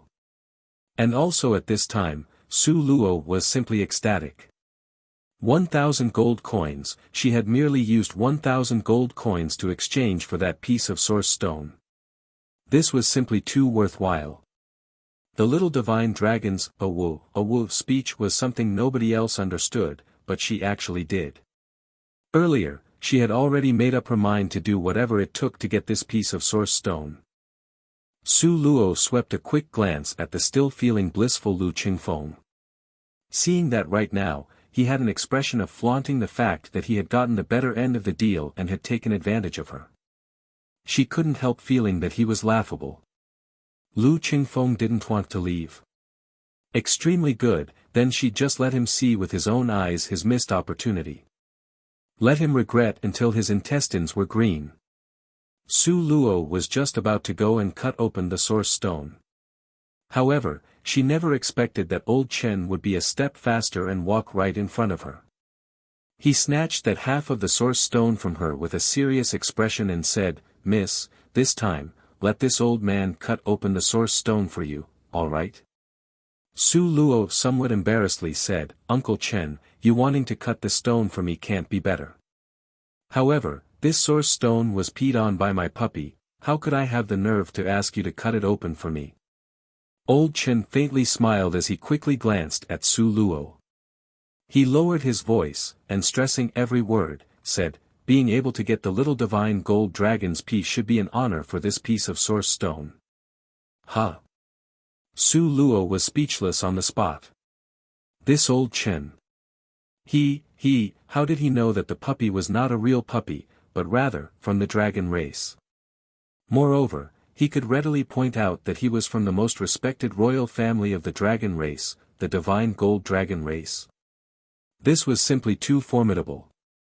Seeing Su Luo's entire face become stunned from surprise, the corner of old Chen's mouth seemed to lift into a shallow arc. He gave a humph and coldly said, What are you afraid of? Old Chen doesn't have the time to prattle this everywhere. Chapter 229, Speechless on the Spot. 2. No, that's not it, why would you, an elderly person, think? In the end, how was he able to see through the disguise? Su Luo picked up the little guy and looked at him from top to bottom. According to her own eyes, this clearly was a pure white-colored little puppy. Where has it leaked the appearance of a little divine dragon? Old Chen merely smiled and didn't respond. He merely looked deeply at Su Luo and the little divine dragon. Afterwards, he turned his entire attention to concentrate on that piece of source stone that was soaked in urine. Old Chen, from the start, didn't choose to use the cutting knife, but instead used the stone sharpening knife. From the surface, he slowly polished towards the interior. During this entire process, his expression was serious and very focused. He was very careful and cautious, afraid that because of a coarse action, he would cause an abrasion that would ruin a high-quality crystal stone. And now, apart from Su Luo, there was another person watching at Old Chen's side. This person was none other than Lu Qingfeng, who was extremely happy just a moment ago. In the beginning, he was indeed deliriously happy. However, when he saw Old Chen take the stone from Su Luo to personally cut it, afterwards, he became somewhat unsure and perturbed. Hastily, he stood up and voluntarily ran over to observe. Old Chen's pair of hands that was cutting the stone flowed gracefully, giving off an extraordinary sense of beauty. It was just that the source stone gradually got smaller and smaller from polishing. When it finally was the size of a goose egg, a trace of a crystal stone still could not be seen. The breath Lu Qingfeng was holding suddenly loosened. He saw Su Luo's expression becoming downcast. Immediately, he smiled and was overjoyed. Hey, you couldn't have thought that there really is a piece of crystal stone in here, right? Really made me laugh to death. I already said it was just waste material. How could it have a crystal stone inside? Look here, you made Old Chen work so hard for you in vain. Su Luo's hands was looped around her arms, her eyes swept across him coldly. What? You think there's no crystal rock inside? Do you want to make a bet? Su Luo's gaze stayed on that purse hanging on Lu Qingfeng's waist. 1,000 gold coins was not a small sum of money. Spending it on source stones was not altogether inexcusable. However, if Lu Qingfeng got to keep the coins from Su Luo, then she would certainly not feel very pleased about this outcome. I'll bet, who is afraid of whom? Lu Qingfeng couldn't wait to cheat more gold coins from Su Luo's body. Because when he looked at Su Luo, he didn't have a good feeling. Whenever he saw her out of luck, he was sincerely happy. Then okay, let's just bet with the bag of gold coins from before. Su Luo raised her hand and unconcernedly said, if there is nothing inside that goose egg-sized source stone, then it's your win, the converse result is my win. What do you think? Okay. Lu Qingfeng threw that bag of gold coins on the table. Su Luo also didn't fall behind, she raised her hand and conveniently, another bag of gold coins appeared on the table. Afterwards, both of their gazes transferred to Old Chen's direction, their eyes staring fixedly on Old Chen's skillful hands that were wrinkled like an orange peel, but still nimble. Following that, the source stone gradually became smaller and smaller. It finally ended up being only as big as a chicken egg. The corner of Lu Qingfeng's mouth curved into a magnificent, proud smile. He contemptuously swept a glance at Su Luo, you're definitely going to lose. The outcome hasn't been decided yet, so be patient and wait for it. Su Luo looked at that piece of source stone as she responded with humble-sounding words. A crystal stone that could make the little divine dragon this excited, it was definitely not a low-grade crystal stone. Most likely, it was of a higher grade than a green-colored crystal stone, right? Su Luo held her chin and silently pondered. Humph, a dead duck mouthing off, just wait a bit, you will be humiliated. Lu Qingfeng gave a cold snort. Inside of a source stone that small would have a crystal stone. Who were you trying to fool? He sure wouldn't believe it. However, very quickly, reality gave a resounding slap to Lu Qingfeng's face. Lu Qingfeng wasn't able to smile again, there was no time for it to retreat, so momentarily, the smile at the corner of his mouth became stiff. Chapter 230, Speechless on the Spot, 3, because he unexpectedly saw, on the edge of that chicken egg-sized source stone, a faint trace of a greenish-blue color had actually emerged. Was it green or cyan-colored? It was hard to tell apart, but regardless, having any color was great. Also at this moment, Old Chen's gaze became even more focused. He slowed down the speed he was using to polish the stone. He very carefully rubbed away at this corner and that corner. Soon, the crystal stone that was concealed beneath the grayish-white layer emerged in front of everyone's eyes. Crystal stone, a cyan with some green, colored crystal stone. This was simply too frightening. Originally, even a green-colored crystal stone was extremely rare, on this continent. It was difficult to get one with simply 10,000 gold coins. Yet, before everyone's eyes, this piece was not only green, but it even had a bright cyan color. A cyan with some green, it could be treated and sold as a cyan-colored crystal stone. This was worth 50,000 gold coins. Lu Qingfeng only felt his legs go limp, with his vision turning dark. He almost fainted. How was this possible? It was simply too inconceivable, it was beyond a person's imagination. This clearly was waste material that he didn't want and then discarded. Heavens, he had actually sold a source stone containing a cyan and green-colored crystal stone worth 50,000 gold coins, for merely 1,000 gold coins to another person. Presently, Lu Qingfeng really was regretful to the extent that his intestines were green. He was itching to pounce over and snatch that crystal stone back into his own arms. Uncle Chen, you have such skillful hands. Such formidable luck. If you didn't personally undertake this task, and I were to try to cut out this crystal stone, then for sure, I would have broken and ruined it. Su Luo's expression was unperturbed, her smile was the same as before, not changing even a little bit because of the appearance of a high-grade crystal stone. Old Chen saw Su Luo's unruffled and calm expression and contrasted it against Lu Qingfeng, who was pounding his chest and stomping his feet. His eyes narrowed. Put it away carefully. Okay. Su Luo carefully received this piece of crystal stone and started to admire it in great detail. This cyan with green-colored crystal stone was only the size of a pigeon's egg. Laying in the palm of her white hand, under the light of the sun, it shone with brilliant rays. Moreover, you could feel the distinct rich spirit aura flowing above it. Lu Qingfeng firmly fixed his gaze on Su Luo. That pair of eyes which were previously rejoicing in her misfortunes now were filled with a chilly frosty haze. Su Luo lifted her eyes, indifferently took a quick glance at him and didn't say a word. In front of his face, she put away the 2 bags of money that was on the table. Playing down her actions, she said, "You lost." Lu Qingfeng's expression became even uglier.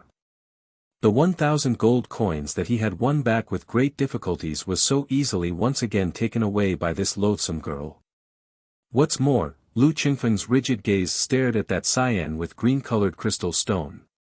He was itching to snatch it back with one grab and take it for himself. This source stone was his. No, it was originally his. Lu Qingfeng gritted his teeth and said, "Miss, name a price for this crystal stone." "Whatever for?" Su Luo unhappily rolled her eyes at him. "Sell it to me, no matter how much you're asking price, sell it to me." Lu Qingfeng bit down on his teeth, stressing each word until he spit out this sentence. That pair of red eyes containing a raging inferno fixedly stared at Su Luo. As if, once Su Luo refused, he would unhesitantly rush over and choke her to death. Su Luo impatiently let out a sigh and speechlessly looked at Lu Qingfeng. "I say, the second young master Lu, what is the problem with you? Why is it that you always want to buy things from me?" Su Luo stretched out her hand and started to count on each finger. "First, you wanted me to sell you my red crystal stone. Then, you wanted me to sell you my spirit pet. Now, landing here, you once again threatened me to sell you my cyan-colored crystal stone. I say, the second young master Lu, for good or bad, you are still a legitimate son of the Prime Minister's home. How could you have such a never-seen-the-world manner? Chapter 231, Speechless on the Spot, 4. Su Luo's words immediately became concise and sharp as she got to the main point straightaway. These remarks, in a bantering tone, carried a strong ridiculing undertone, since her tone was not necessarily strict. However, it enumerated Lu Qingfeng's shortcomings from start to finish, which immediately made him flush with anger. He gasped as his breathing became coarse. He was infuriated until he was hopping mad. Lu Qingfeng's body was shaking and his finger pointed at Su Luo. "Loathsome girl, what nonsense are you talking about?" Unexpectedly, Su Luo seemed to be very disdainful of him. She carried the little divine dragon and unhurriedly said, "Oh. So what I said just now was all nonsense. Before, didn't you, second young master Lu, threaten me to sell the crystal stone to you? Maybe I heard wrong. If so, then indeed, I am very sorry." Saying this, Su Luo carried the little divine dragon, turned around and proceeded to leave. The Lu Qingfeng behind her was infuriated till he was half dead. The one breath he stifled in his throat moved up and down, not knowing if it should snarl out or be swallowed down.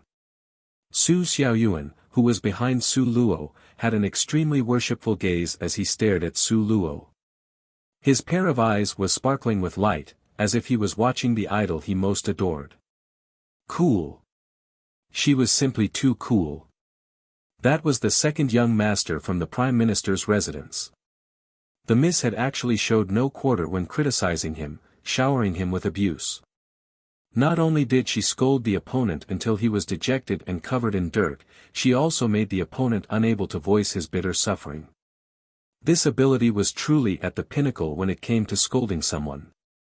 Su Xiaoyuan's admiration was so great that he was about to kneel down in worship. "Su Xiaoyuan, what are you thinking about? Quickly come and lead the way. Today, I still haven't selected any source stones."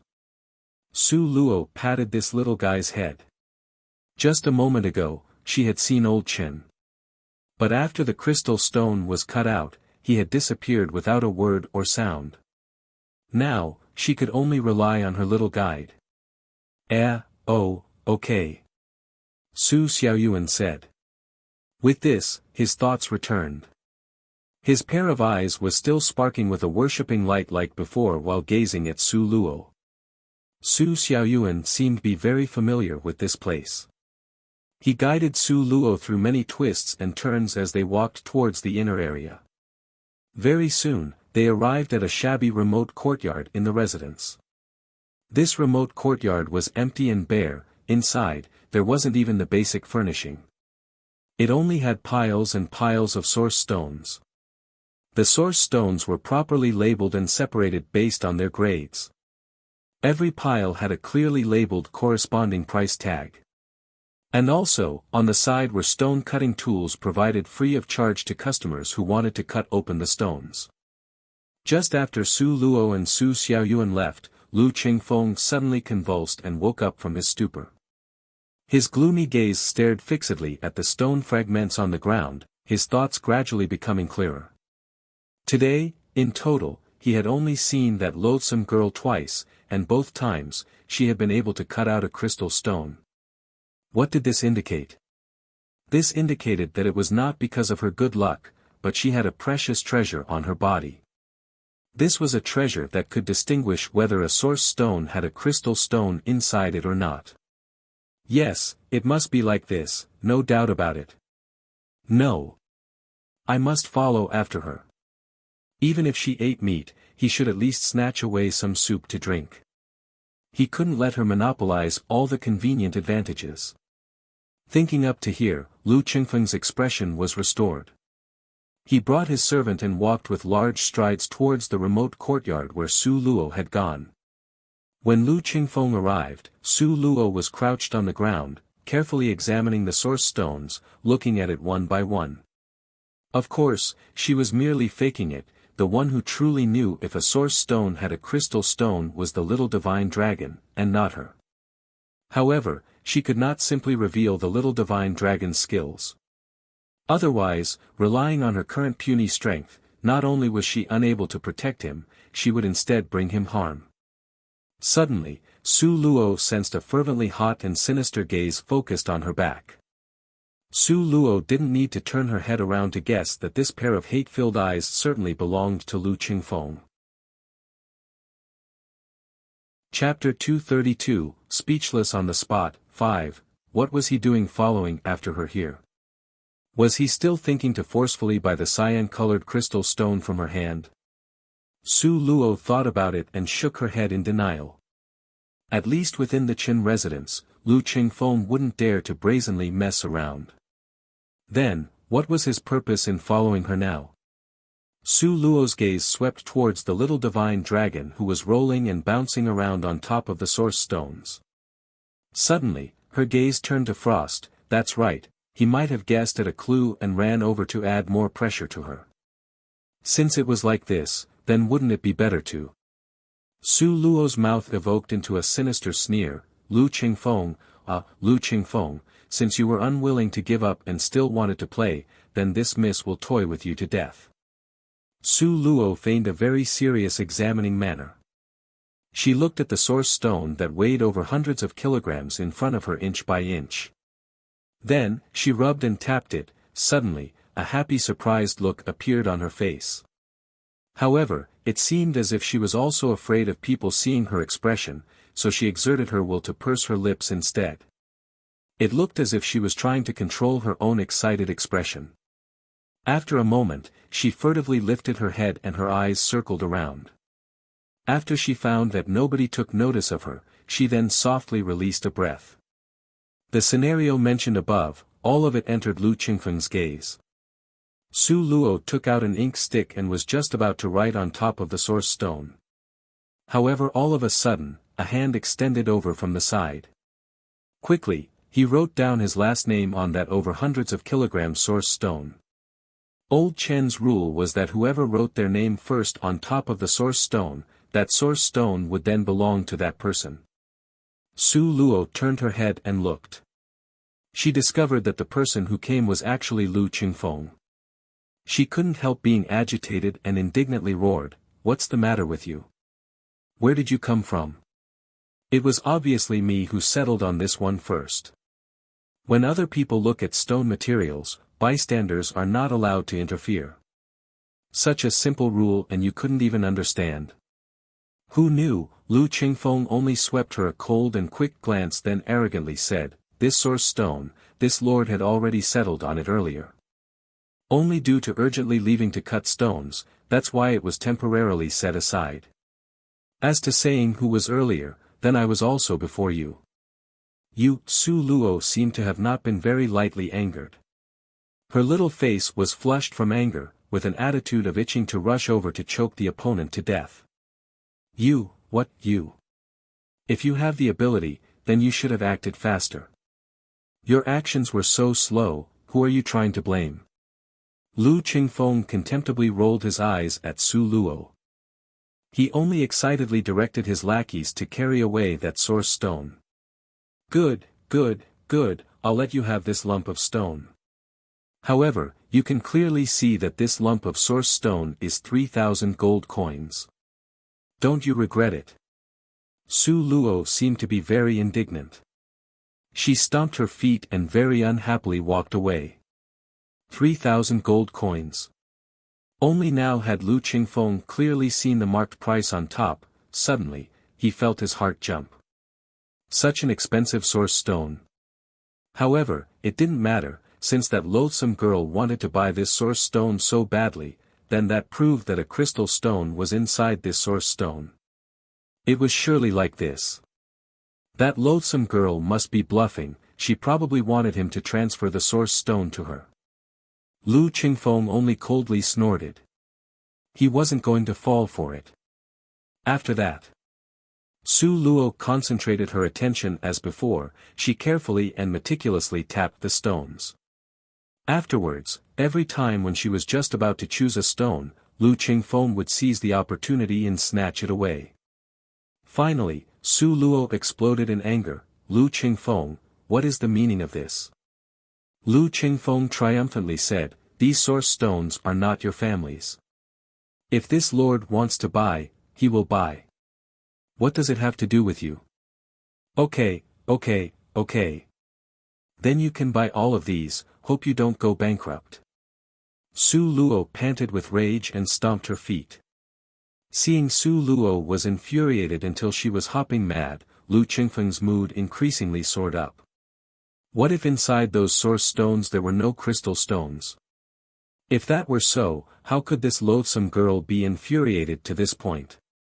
It was obvious that this loathsome girl was flying into a rage out of humiliation. Lu Qingfeng calmly waved his fan and blindly followed Su Luo's actions behind her back. Chapter 233, Speechless on the Spot. 6. Those 7 pieces of source stones should help you earn enough profit. Why are you still following me? Su Luo unhappily glared at him. She used her maximum lung capacity and yelled out loud, "Uncle Chen, Lu Qingfeng would not abide by the rules for gambling stones. You should come over quickly and take care of this." Lu Qingfeng was so angry that he almost sprained his neck. This loathsome girl really thought that old Chen was her real uncle, for her to even call him over. However, old Chen, who usually appeared and disappeared unpredictably, actually really did show up this time. His pair of dark moody eyes gazed at Lu Qingfeng with deadly stillness. His voice was stern and cold, "Not abiding by the rules, then get lost." Afterwards, under Lu Qingfeng's incredulous gaze, old Chen once again quietly and lacking any interest, disappeared. Lu Qingfeng opened and closed his mouth and choked back his saliva with great difficulty. His gaze slowly shifted up to Su Luo's face. Could this loathsome girl and old Chen really have a previous relationship? Humph. Su Luo enthusiastically swept him a glance. She picked up a few lumps of source stones. After she paid gold coins for them, she placed them in front of the stone cutting tools and started to cut the stones. Right now, the time of the day was still early. However, a few frequent visitors also came to old Chen's residence. Gradually, the surroundings started to become livelier. Su Luo took the cutting tools with her own hands and then fixed the source stone in place. She didn't expend much strength before removing the outer layer of the stone. The stone now was a shining white color without any marks, indicating that it could have a crystal stone inside. Su Luo's expression was the same as before as she unhurriedly continued to cut the stone. In old Chen's place, very few people would cut open a source stone.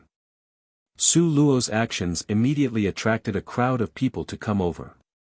Gradually, she was surrounded by a group of people. Lu Qingfeng's attention was also attracted to Su Luo, who was cutting stones on the side. He couldn't help joining the crowd around her and surreptitiously watched her. He felt that this loathsome girl's luck was extremely good. Maybe this time, she would cut out a high-grade crystal stone again. When Su Luo saw Lu Qingfeng's silhouette from the corner of her eyes dropped down. Nobody paid attention to that unfathomable and obscure deep meaning in her eyes. Cow Pie, 1, Crystal Stone. The piece of source stone in Su Luo's hand definitely contained a crystal stone. However, it was the lowest grade of crystal stone called Cow Pie Crystal Stone. Cow Pie Crystal Stone, as its name implied, was a crystal stone with just a very thin layer under the surface of the source stone. Beneath the thin layer of crystal stone, the inside was empty of any crystal stone.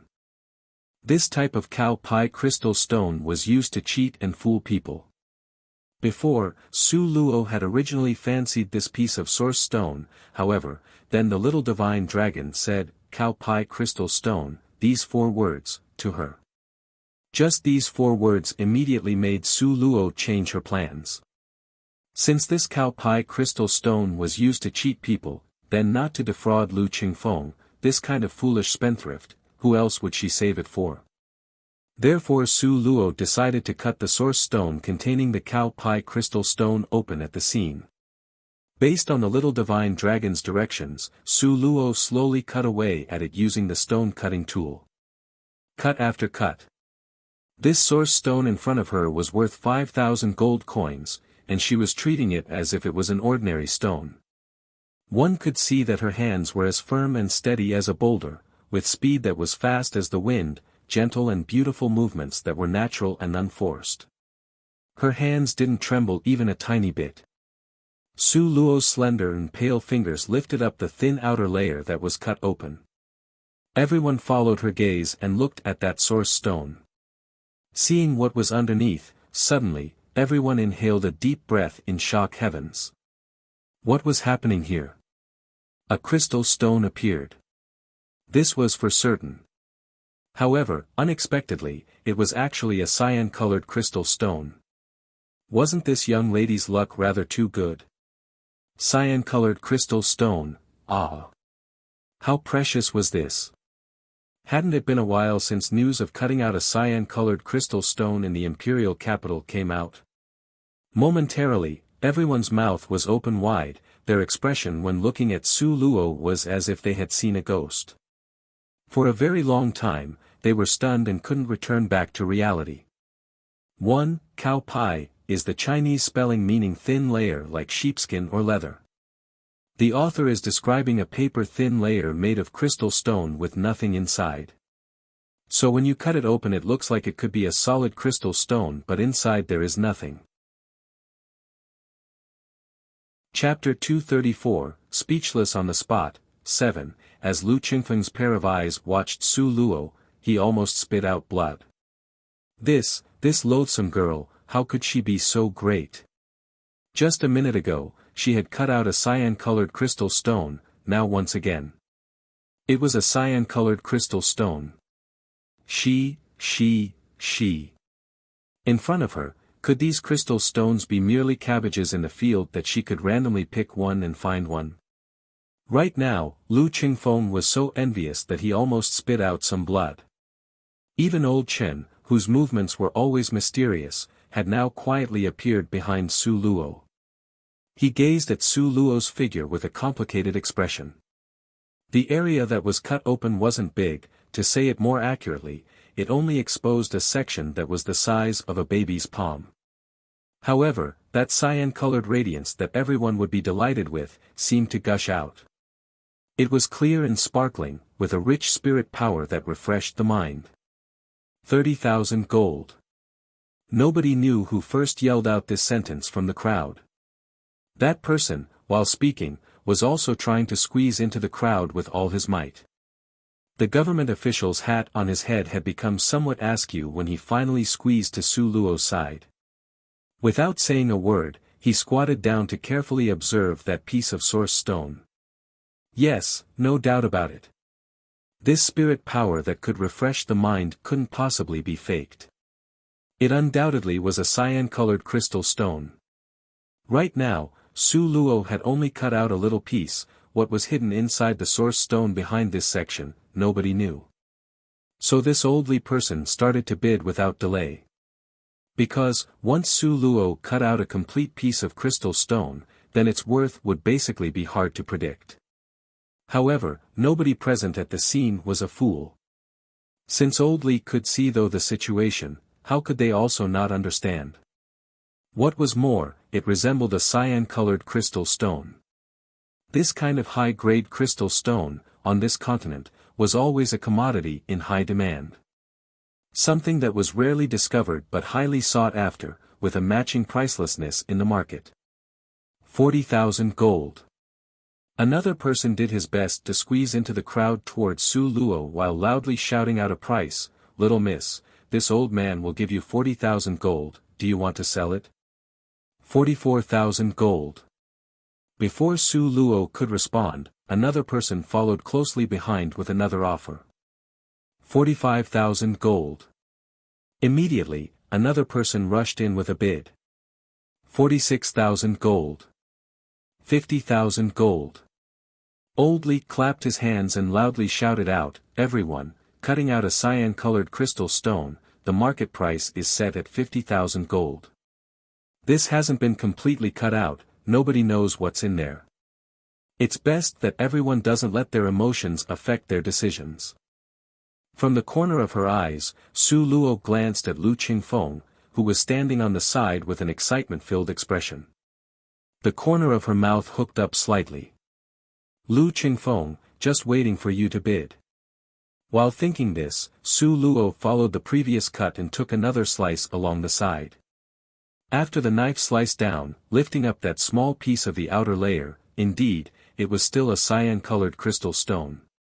Momentarily, everyone became excited. They became impassioned and created a commotion. Yes, it really was a cyan-colored crystal stone. It was absolutely not wrong. Since this slice could cut out a cyan-colored crystal stone, then naturally, the next cut would also have it. Su Luo saw Lu Qingfeng's pair of eyes emitting a red light. Both of his hands were tightly clenched into fists.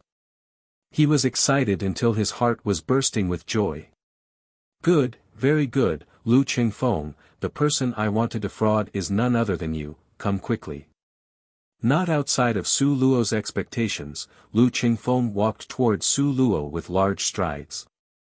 He took a quick glance at that cyan-colored crystal stone and straightaway opened his mouth to say, 80,000 gold coins. The market price of a cyan-colored crystal stone was originally 50,000 gold. However now, Lu Qingfeng had forcibly raised the price to 80,000. This made everyone look at each other in dismay for a moment. Old Li frowned. After carefully examining that opening again, he clenched his teeth and announced another price, 90,000 gold coins. Lu Qingfeng arrogantly raised his chin. A cyan-colored crystal stone is rarely found and much sought after. I, Lu Qingfeng, representing Prime Minister Lu's residence, bid 100,000 gold. Chapter 235, Speechless on the Spot. 8. The elder in the Lu family had been stuck at the 6th rank for many years. He was at the point of time when he needed crystal stones the most. This cyan-colored crystal stone would probably be extremely helpful to him, helping him ascend to the 7th rank. At that time, the entire Lu family would jump ahead to become the most powerful noble family in the capital. When the time comes, he, Lu Qingfeng, would be greatly rewarded for contributing to the elevation of the Lu family. In this case, compared to the Lu family's future prospects, this insignificant 100,000 gold wouldn't be too high a cost, right? Lu Qingfeng arrogantly thought of this. 100,000 gold, ah, Su Luo's forefinger thoughtfully tapped at her chin with a somewhat awkward expression. Young Master Lu, you know, this miss previously didn't like to sell crystal stones. The implication was that even 100,000 gold wasn't enough for her to look upon. Lu Qingfeng's expression stiffened, a dark haze flashed through his eyes. However, before he could yell out loud in anger, Su Luo's tone of voice had already changed. However, young Master Lu's price persuaded me. Then, with 100,000 gold, I'll transfer it to you. Lu Qingfeng laughed smugly. He was under the impression that this loathsome girl's bones were made of unshakable iron. So before, it was because the price he gave was inadequate. It just wasn't enough to move her. Sure enough, the stuff on this earth all had a price. Everything could be bought with gold.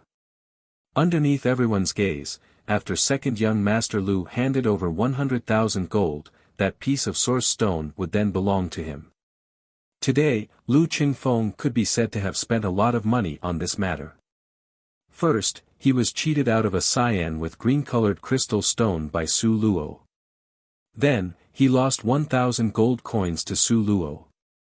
Afterwards, because he was snatching source stones from Su Luo again, he had spent close to 50,000 gold coins. And now, he had given her another 100,000 gold coins. In one day, Lu Qingfeng had spent nearly the entire yearly income from Prime Minister Lu's residence. It could truly be said that this was throwing money away recklessly. However, with regards to this large sum of money, Lu Qingfeng, at this moment, felt it was well worth spending. Then, what did he really receive in return? Now, Lu Qingfeng was squatting on the ground, happily looking at this cyan-colored crystal stone that refreshed the mind. His brain was full of delusional fantasies.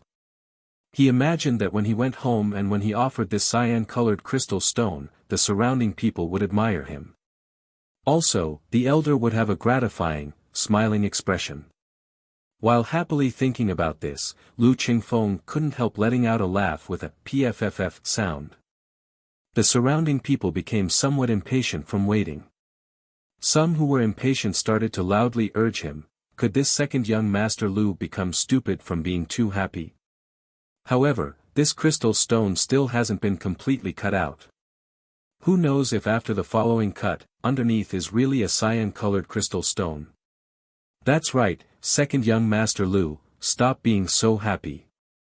Quickly continue cutting, it's not too late to be happy after cutting it out. With this, Lu Qingfeng finally returned to reality from his sweet daydreams. He wiped away the saliva that had unintentionally leaked out at the corner of his mouth. He gave a slight cough and seriously said, okay, this lord will personally cut this stone, allowing you guys to see with your own eyes how dazzling a cyan-colored crystal stone is. Lu Qingfeng held the handle of the knife with rapid attention as he held his breath and looked at the source stone in front of his eyes. His expression appeared somewhat indecisive. Su Luo was disinclined to once again take notice of him. In any case, no matter how he cut, once this knife sliced down, from inside out, without exception, it was all grayish-white colored waste. No matter what angle he started to cut, the result would be the same. Because the only place with crystal stone had already been cut open by her. Moreover, this piece of cyan-colored source stone, was merely a thin layer no thicker than the skin. As to its value, it probably wouldn't exceed several thousand gold. Having once again successfully defrauded Lu Qingfeng, Su Luo's mood started to greatly improve. She crooned a little ditty and with Su Xiaoyuan, walked inside the residence.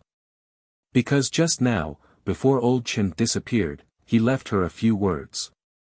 He asked her to go to the basement to look at the goods.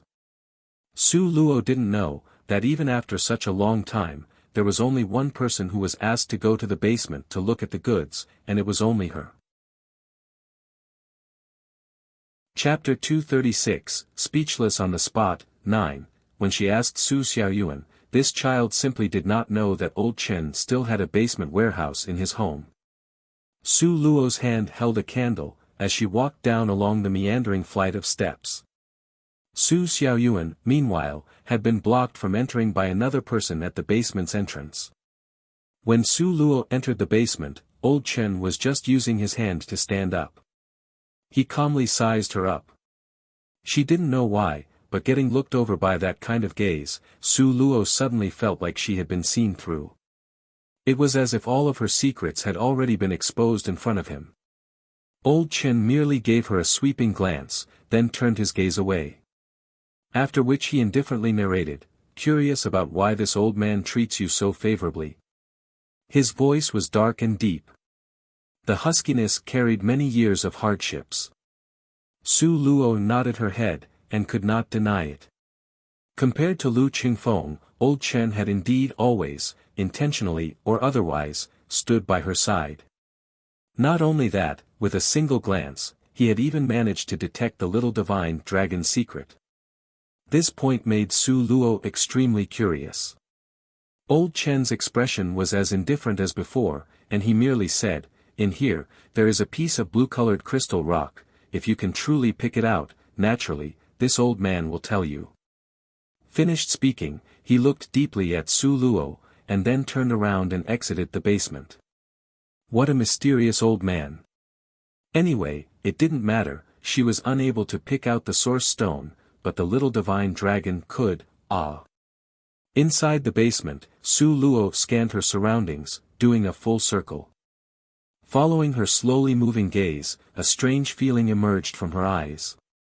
The basement's lighting was a bit dim, but to Su Luo, this wasn't much of a hindrance. She looked around closely, yet was once again shocked. Because the basement in front of her eyes, regardless of the area or the arrangement, unexpectedly, was an exact copy of Elder Zihua's cave dwelling. At that time, it was at Elder Zihua's residence where she obtained her first batch of source stones. It was also the first time she had found out about the existence of source stones. She didn't expect that the displays arranged here, unexpectedly, resembled those in the cave dwelling. In the end, just what was the relationship between Elder Zihua and Old Chen? Old Chen had given her special treatment compared to others. Was it because he had discovered that she had inherited Elder Zihua's legacy, so he would act this way? Su Luo's heart was full of questions. There weren't that many source stones in the basement, they were all piled up in a corner. The little divine dragon, following Su Luo's direction, picked out all the source stones in the basement that contained a crystal stone. This selection process unexpectedly shocked Su Luo. Wasn't the proportion of crystal stones here too high? Among the 30 source stones, there were 20 pieces that had crystal stones. Furthermore, even the worst grade of crystal stone was orange-colored, and the best, was actually blue-colored. There really was a blue-colored crystal stone. Old Chen didn't deceive her. You actually did find the blue-colored crystal stone. Old Chen quietly appeared. When he saw the source stone containing the blue-colored crystal stone, an odd expression flashed through his eyes. Su Luo stared at him with a guarded expression. This old man appeared and disappeared abruptly. She also didn't know what was currently going on here. Old Chen merely waved his hand, indicating that she shouldn't be nervous. Little miss, you need not be afraid, this old fellow isn't going to harm you. Seeing Su Luo's wrinkled brows, a smiling expression appeared in Old Chen's eyes. Doesn't the little miss feel that this place seems very familiar? Sure enough. Su Luo held the little divine dragon, gently stroking his soft and yielding fur. She nonchalantly looked at him. Is Uncle Chen quite familiar with Elder Zihua? Elder Zihua, these 3 words, seemed to be a kind of miraculous magical power. In a flash, it made Old Chen's turbid pair of eyes burst out with an odd and astonished radiance. Even though he did the utmost to keep it down, Su Luo, however, was able to sense it. Old Chen's excitement right now was because he had heard Elder Zihua, these 3 words. That was the reason why he became so excited.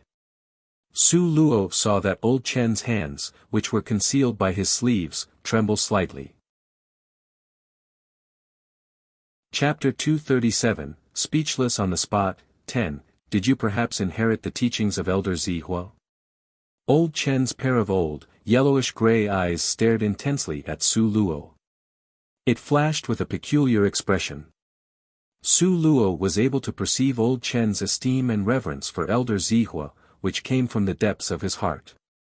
Subconsciously, she felt that there was no need to continue concealing the truth. So, she nodded slightly and asked, yes, I accidentally burst into his cave dwelling and obtained Elder Zihua's legacy. But, how could you tell? In fact, this point was what Su Luo was most curious about.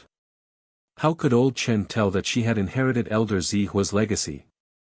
She simply had not exposed anything. Right now, Old Chen was completely immersed in his own world. Raising his head, you could faintly see the glistening of tears in his eyes. I waited for many, many years. Before, I thought I wouldn't be able to wait for it to arrive in my lifetime. I didn't expect that during the final moments, I really waited and saw its arrival. Old Chen let out a long sigh. His expression was engrossed in remembering the past. What do you mean?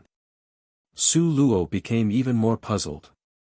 Back then, my great-grandfather was at Elder Zihua's side as his personal servant boy. Old Chen faintly watched Su Luo. Elder Zihua, aside from being the best apothecary on the continent, was also among only a handful of master stone gamblers.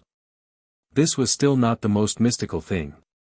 The most mystical thing was that Elder Zihua had actually refined a one-of-a-kind drug. A kind, saying up to here, an oddly fantastical light flashed through Old Chen's expression, but all of a sudden, his expression once again dimmed. This kind of unusual mystical drug, after you take it, it will allow people's eyes to see through the heavens at certain times. The so-called eyes that could see through the heavens is just the ability to see through the outer layers of a source stone into the interior, and determine whether it contained a crystal stone or not. Su Luo was shocked enough to jump up. A kind of drug like that actually existed? After taking it, you could see the internal composition of a source stone. How could such a drug that defied nature exist on this earth? Wasn't that against the natural laws of the heavens? Old Chen looked at Su Luo dully and said, the most mystical part doesn't reside in its effect, but lies in the fact that, since then, the Chen family had passed on this ability through their bloodline. Moreover, every directly related descendant all have the ability to see through the heavens. Then, Su Luo became even more incredulous. How powerful of an evildoer was Elder Zihua? He could actually. Subsequently, Old Chen's expression gradually became bleak. In this world, such a nature-defying drug fundamentally should not have existed. Therefore, the Chen family was doomed through time to suffer the recoil from this drug. Recoil? Su Luo was puzzled. The offspring of every generation from the Chen family must serve as Elder Zihua's disciple or descendant side for all generations without ever betraying them. Old Chen paused at every word, clearly stating the reasons. If the Chen family don't serve at their side, alas, they can't live past 100 years old. How could it be like this? Su Luo was unable to understand. Miss, you don't have to believe me, however, my grandfather and father both really did die on their 100th birthday. There has been no exception to this rule. Old Chen's turbid eyes became dim for a split second. He then added another sentence. At the time of their death, their faces were serene without a touch of bruising, just like that, they died in their sleep. It was exactly the same as what our ancestors told us. Seeing Su Luo's eyes wide open in disbelief, a trace of a wry smile flashed through Old Chen's eyes. Therefore, the greatest wish for every generation in the Chen family is to find Elder Zihua or the person who inherited his legacy. And afterwards, to serve by their side. But, Su Luo somewhat frustratedly and helplessly motioned with her hands, right now, I'm not even an apothecary. I don't have the ability to undo the curse on your body. No need to undo the curse. Old Chen kneeled down on both knees with a solemn expression, saying, I beseech you. If the miss could accept Old Chen, then Old Chen already couldn't thank you enough. Chapter 238, Speechless on the Spot, 11, when she saw Old Chen who could easily intimidate Lu Qingfeng kneeling in front of her, momentarily Su Luo's mood was somewhat complex. If it was really like what Old Chen said, wouldn't it be that she had obtained a huge helping hand for free? Old Chen's influence and strength were not low. However, Su Luo still had a small point that she couldn't figure out, so she straight out just asked, how did you recognize that I was the one who inherited Elder Zihua's legacy? She consciously felt that she herself hadn't revealed any flaws. Old Chen smiled bitterly as he handed over a piece of jade, saying, back then Elder Zihua had left behind a piece of jade. He said that if the person who inherited his legacy came, this piece of jade would shine.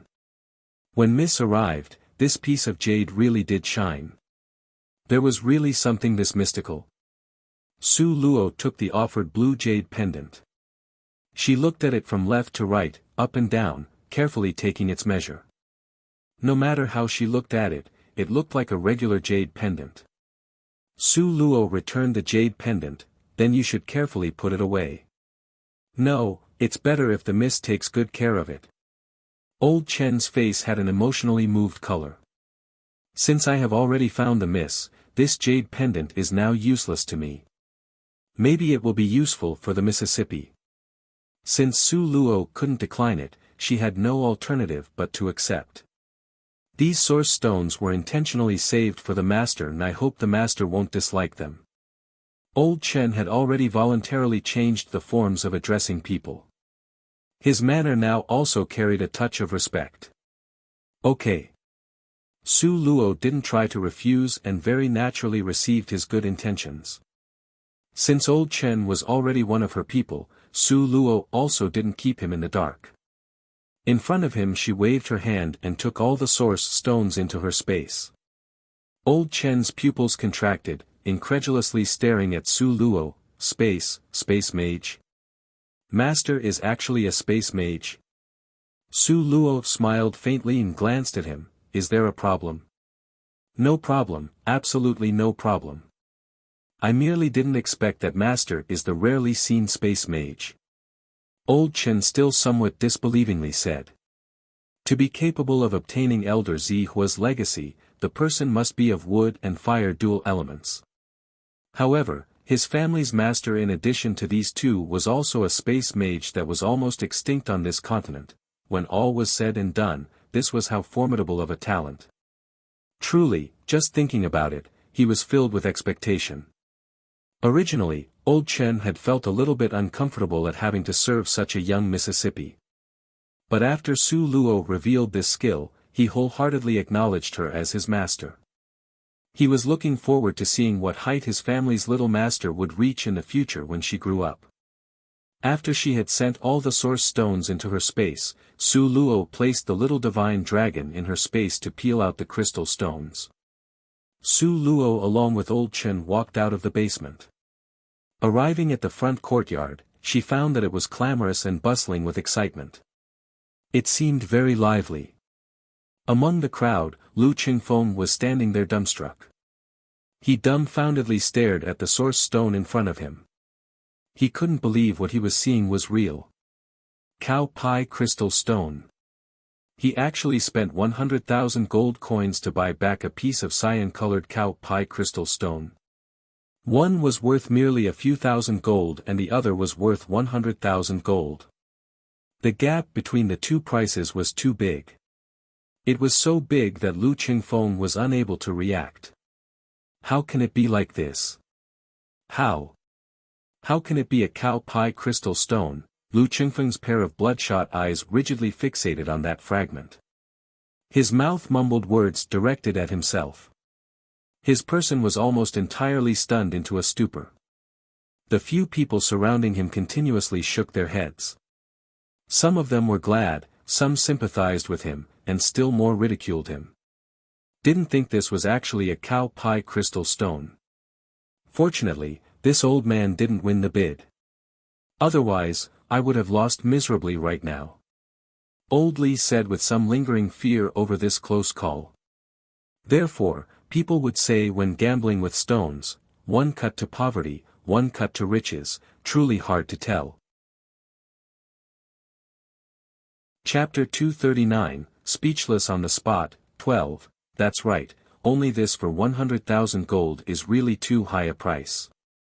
You should know that even if it was an already cut-out cyan-colored crystal stone, according to the market price, it is only worth 50,000 gold. Right, this price is indeed ridiculously high, only an idiot would offer this kind of high price.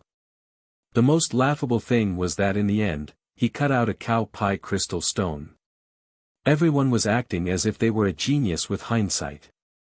Everybody unceasingly commented, even though the horse had already bolted as they chased after the horse.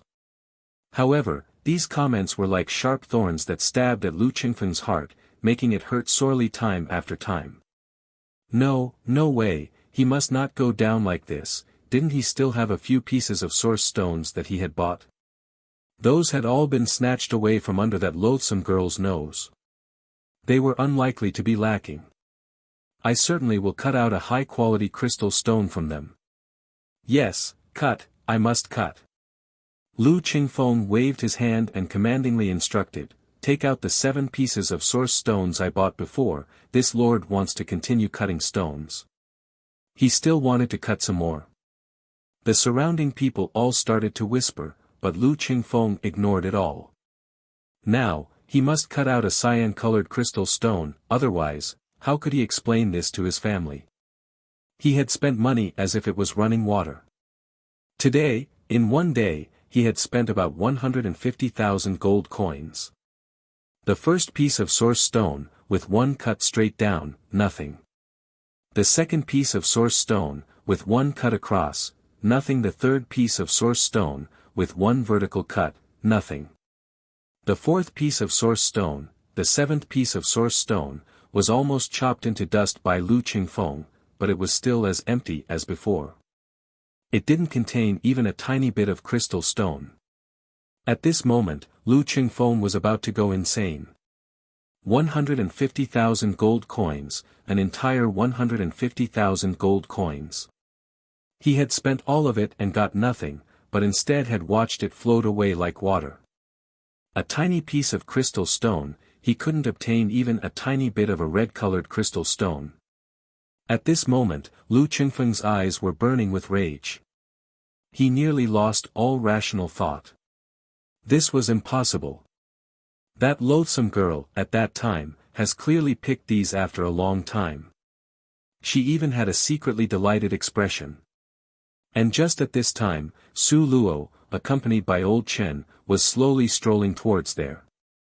Su Luo, in the position of a master, walked in front, while old Chen exhibited the status of a servant, walking half a step behind her. This kind of order looked very odd to everyone who saw it.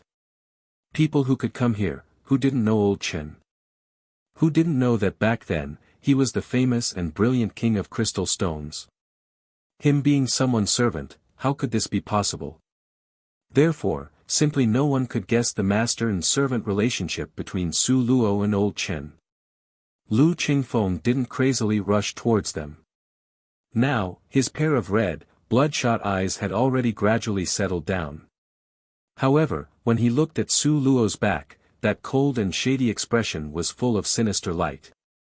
The corner of his mouth was hooked into a strangely grim smile. He lifted his hand, beckoned over a servant, and muttered something into his ear. That servant accepted the order and quickly left. This entire process, Lu Qingfeng accomplished it very secretively. Almost no one was aware of this petty little act of his.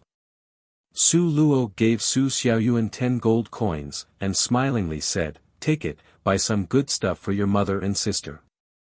Also, don't deprive yourself either." Gold coins. Su Xiaoyuan excitedly looked at the 10 pieces of gold coins in his palm.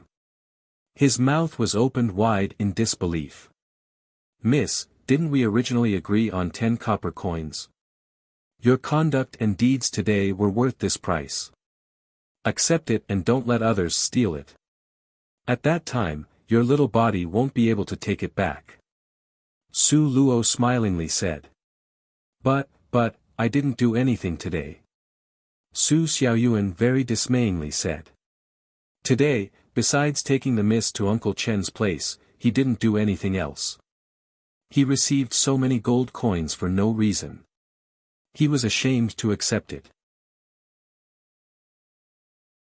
Chapter 240, Speechless on the Spot, 13, No, today you took me to old Chen's place.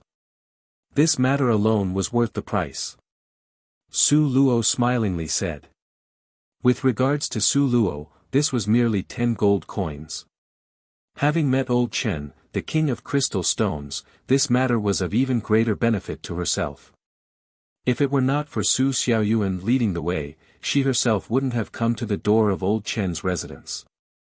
But, Su Xiaoyuan was still afraid to accept it. Without waiting for Su Xiaoyuan to decline, Su Luo glanced at him sideways. "Rest assured, in the future I still have stuff that I want you to do. You have already completed your task today, quickly go home." In the future, there were still areas where she will need to employ Su Xiaoyuan. After she finished speaking, Su Luo left without looking back. This was because she could feel a pair of boiling hot eyes that were fixed on her back. After turning east then west and then into a dead-end alley, Su Luo halted her footsteps. She turned around and smilingly said, "Friends from the Lu family, are you personally sending me home? Now that I have arrived at my family's doorway, do you want to come in and drink a cup of tea?" Once Su Luo finished speaking, abruptly 2 figures appeared in front of her. These 2 individuals had extremely cold expressions, their eyes were full of murderous light. Step by step, they walked towards Su Luo until finally with one on the left and another on the right they sandwiched her in the middle. "You guys want to kill me? Why?" Su Luo lifted an eyebrow at the 2 people. "You know too much." The very tall guy actually let out a cold snort.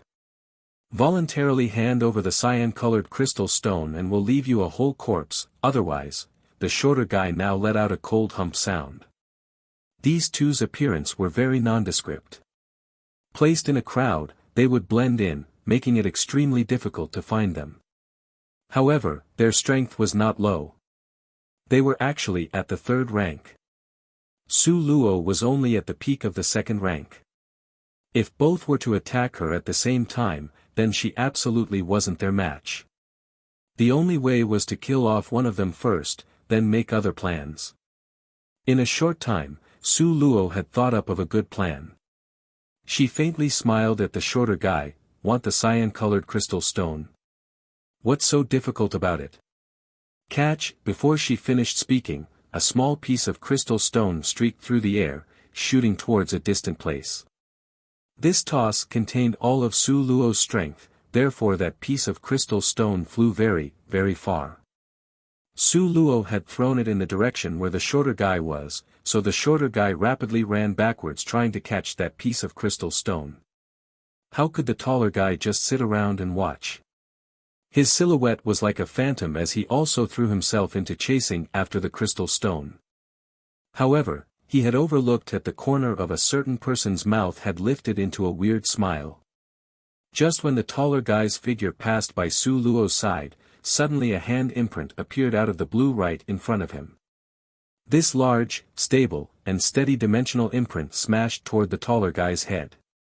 The unguarded taller guy's head was struck in a flash. He only felt that everything had turned black in front of his eyes. His entire person became somewhat dizzy. Even though this hand imprint hadn't caused him any real injuries, this sudden attack however had made him pause for just a split second. Just in this split second, a glaringly cold dagger appeared in Su Luo's hand. While you are sick, I'll take your life. This phrase had always been one of Su Luo's principles. While the taller guy was still dizzy and confused, the dagger in Su Luo's hand unhesitantly sliced toward the vital place on his throat. Immediately, a band of dark red blood burst out from his throat. Ah! The taller guy looked on helplessly as a mist of blood flew out from his throat. He was incredulous as he used his own hand to touch it. With this touch, he froze like a block of ice. He felt his own life was now flowing quickly away. There wasn't enough time to even do a countdown.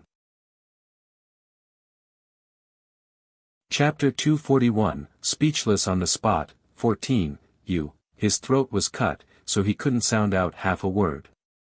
He could only use a resentful and unreconciled gaze to stare at Su Luo. His body fell heavily backwards, producing a violent sound when it struck the ground. A third-ranked martial artist, just like this, was killed by Su Luo's sneak attack. Third brother, 1. A loud shout coming from behind Su Luo could be heard.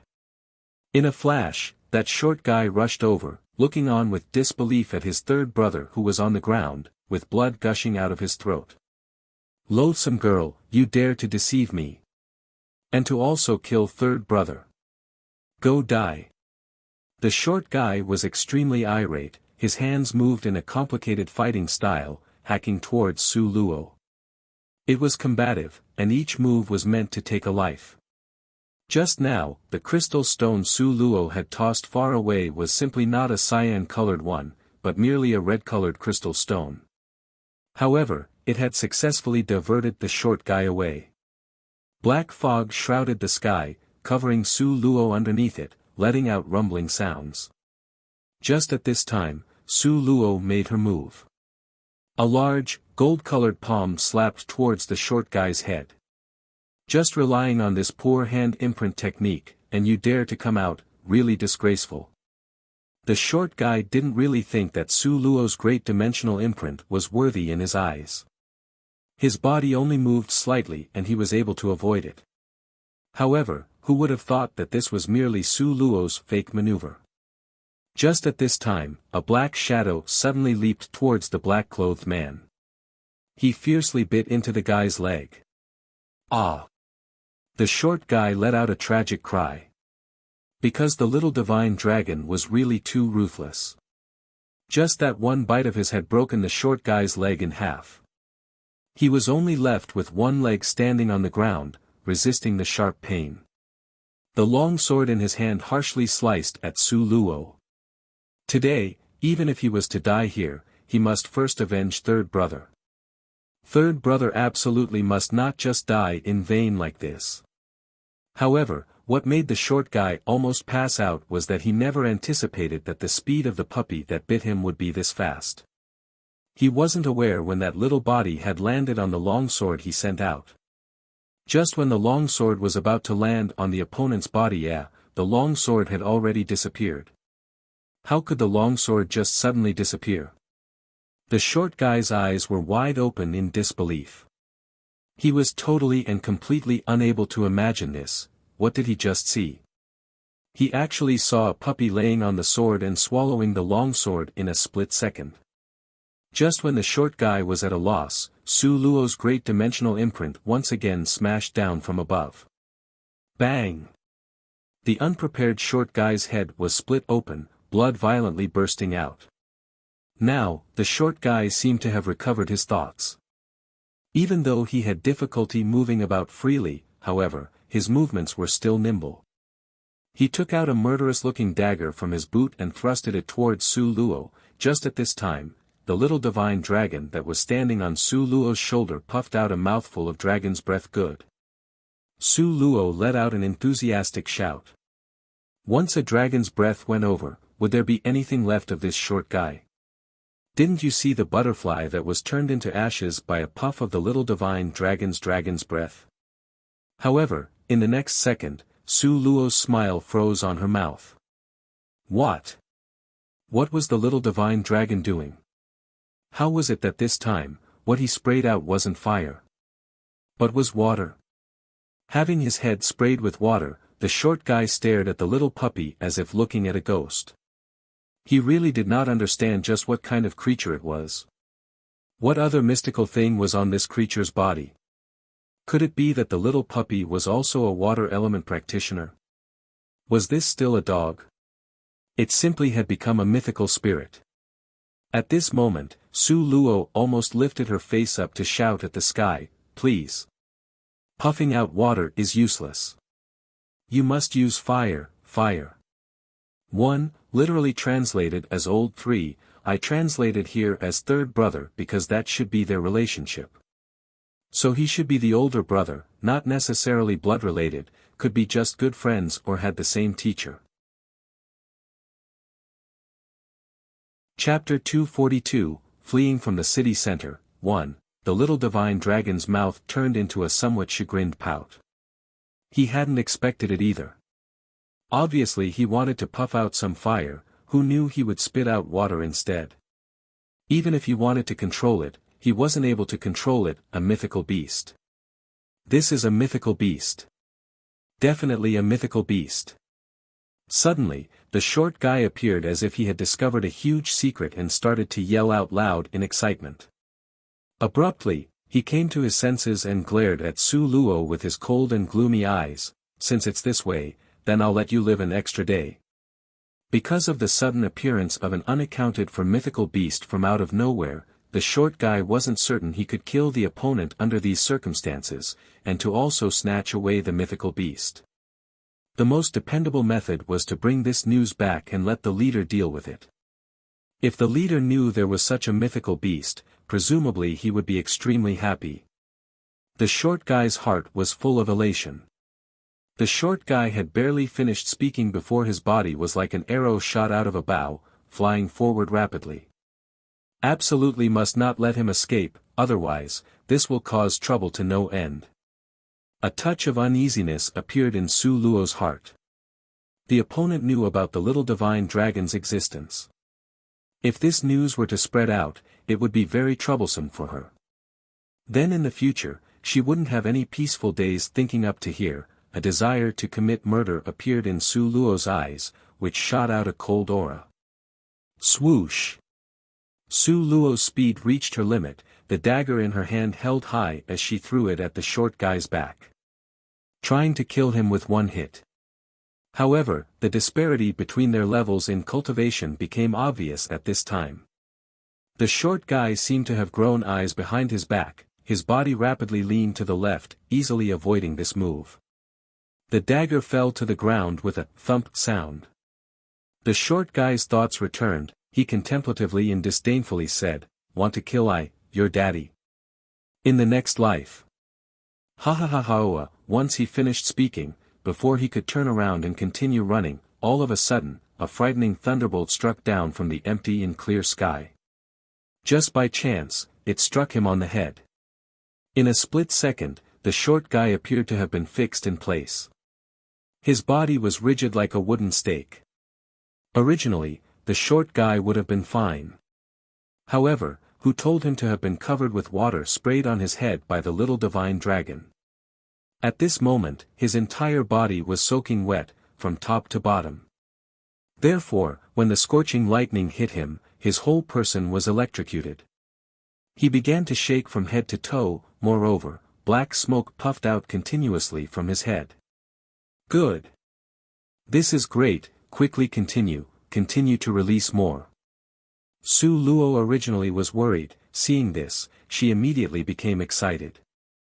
She urged the little divine dragon, while cheering him on. Yes, that's right. Just a moment ago, that thunderbolt was shot by the little divine dragon on behalf of the heavens, as punishment for the short guy's hubris. In fact, after hearing Su Luo's words, the little divine dragon wanted to spit out fire. Who knew that he would have no control and carelessly spit out a thunderbolt? Who told him to be a baby dragon? Human infants also have control issues with using the toilet and whatnot. Him spitting out the wrong element was also normal. Originally, he had still been harshly blaming himself. Who would have thought that by a stroke of luck, he successfully electrocuted the short guy? This time, he truly made a profit in the end. Seeing the villain frothing at the mouth with his entire body shaking, the little divine dragon was exceedingly excited. His mouth started to continue spit out elements non-stop. One moment it was water, then it was fire, and another minute, out came a thunderbolt. One could only see the crackle and rattling. Fire sparks flew in all directions endlessly. And now, the short guy's entire person seemed to be convulsing. His body was unable to stop shaking, the foam in his mouth spurted out continuously, unable to be suppressed. Every single hair on his head stood straight up towards the sky. His entire body was charred black like charcoal, and one almost couldn't make out his real features. Today's short guy had encountered a lifetime's worth of blood feud and bad luck. He could have chased after and tried to kill anybody else, but he had to go offend Su Luo. Offending Su Luo could be forgiven. Unfortunately, either through good luck or bad luck, he ran into the little divine dragon that was flipping out.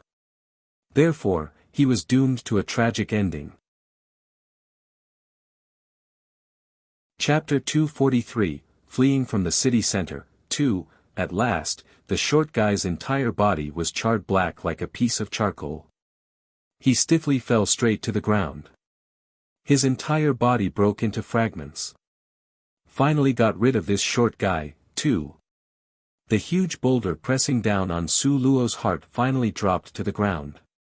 Today's result was really thanks to the little divine dragon's help. If it was only her, this short guy would very likely have escaped. Su Luo, with lingering fear in her heart, decided that she must cultivate her martial arts to higher levels without delay. Otherwise, in the future, there will be times when she will suffer losses. In the future, the enemies will be more and more formidable. Su Luo searched the short guy's body and took back her red-colored crystal stone. Soon after, she rewarded the little divine dragon the red-colored stone as a snack. The little divine dragon's performance was very good today. She really ought to award him properly. She tidied up the scene, and after having swept away any traces she may have left behind, Su Luo carried the little divine dragon and walked quickly towards Su Manor. She had been out for a long time and didn't know what the inside of Su Manor looked like right now. She still remembered at the time when she had left, Su Qing's fierce panther had gone mad. It had charged around violently in Su Manor and destroyed a countless number of structures.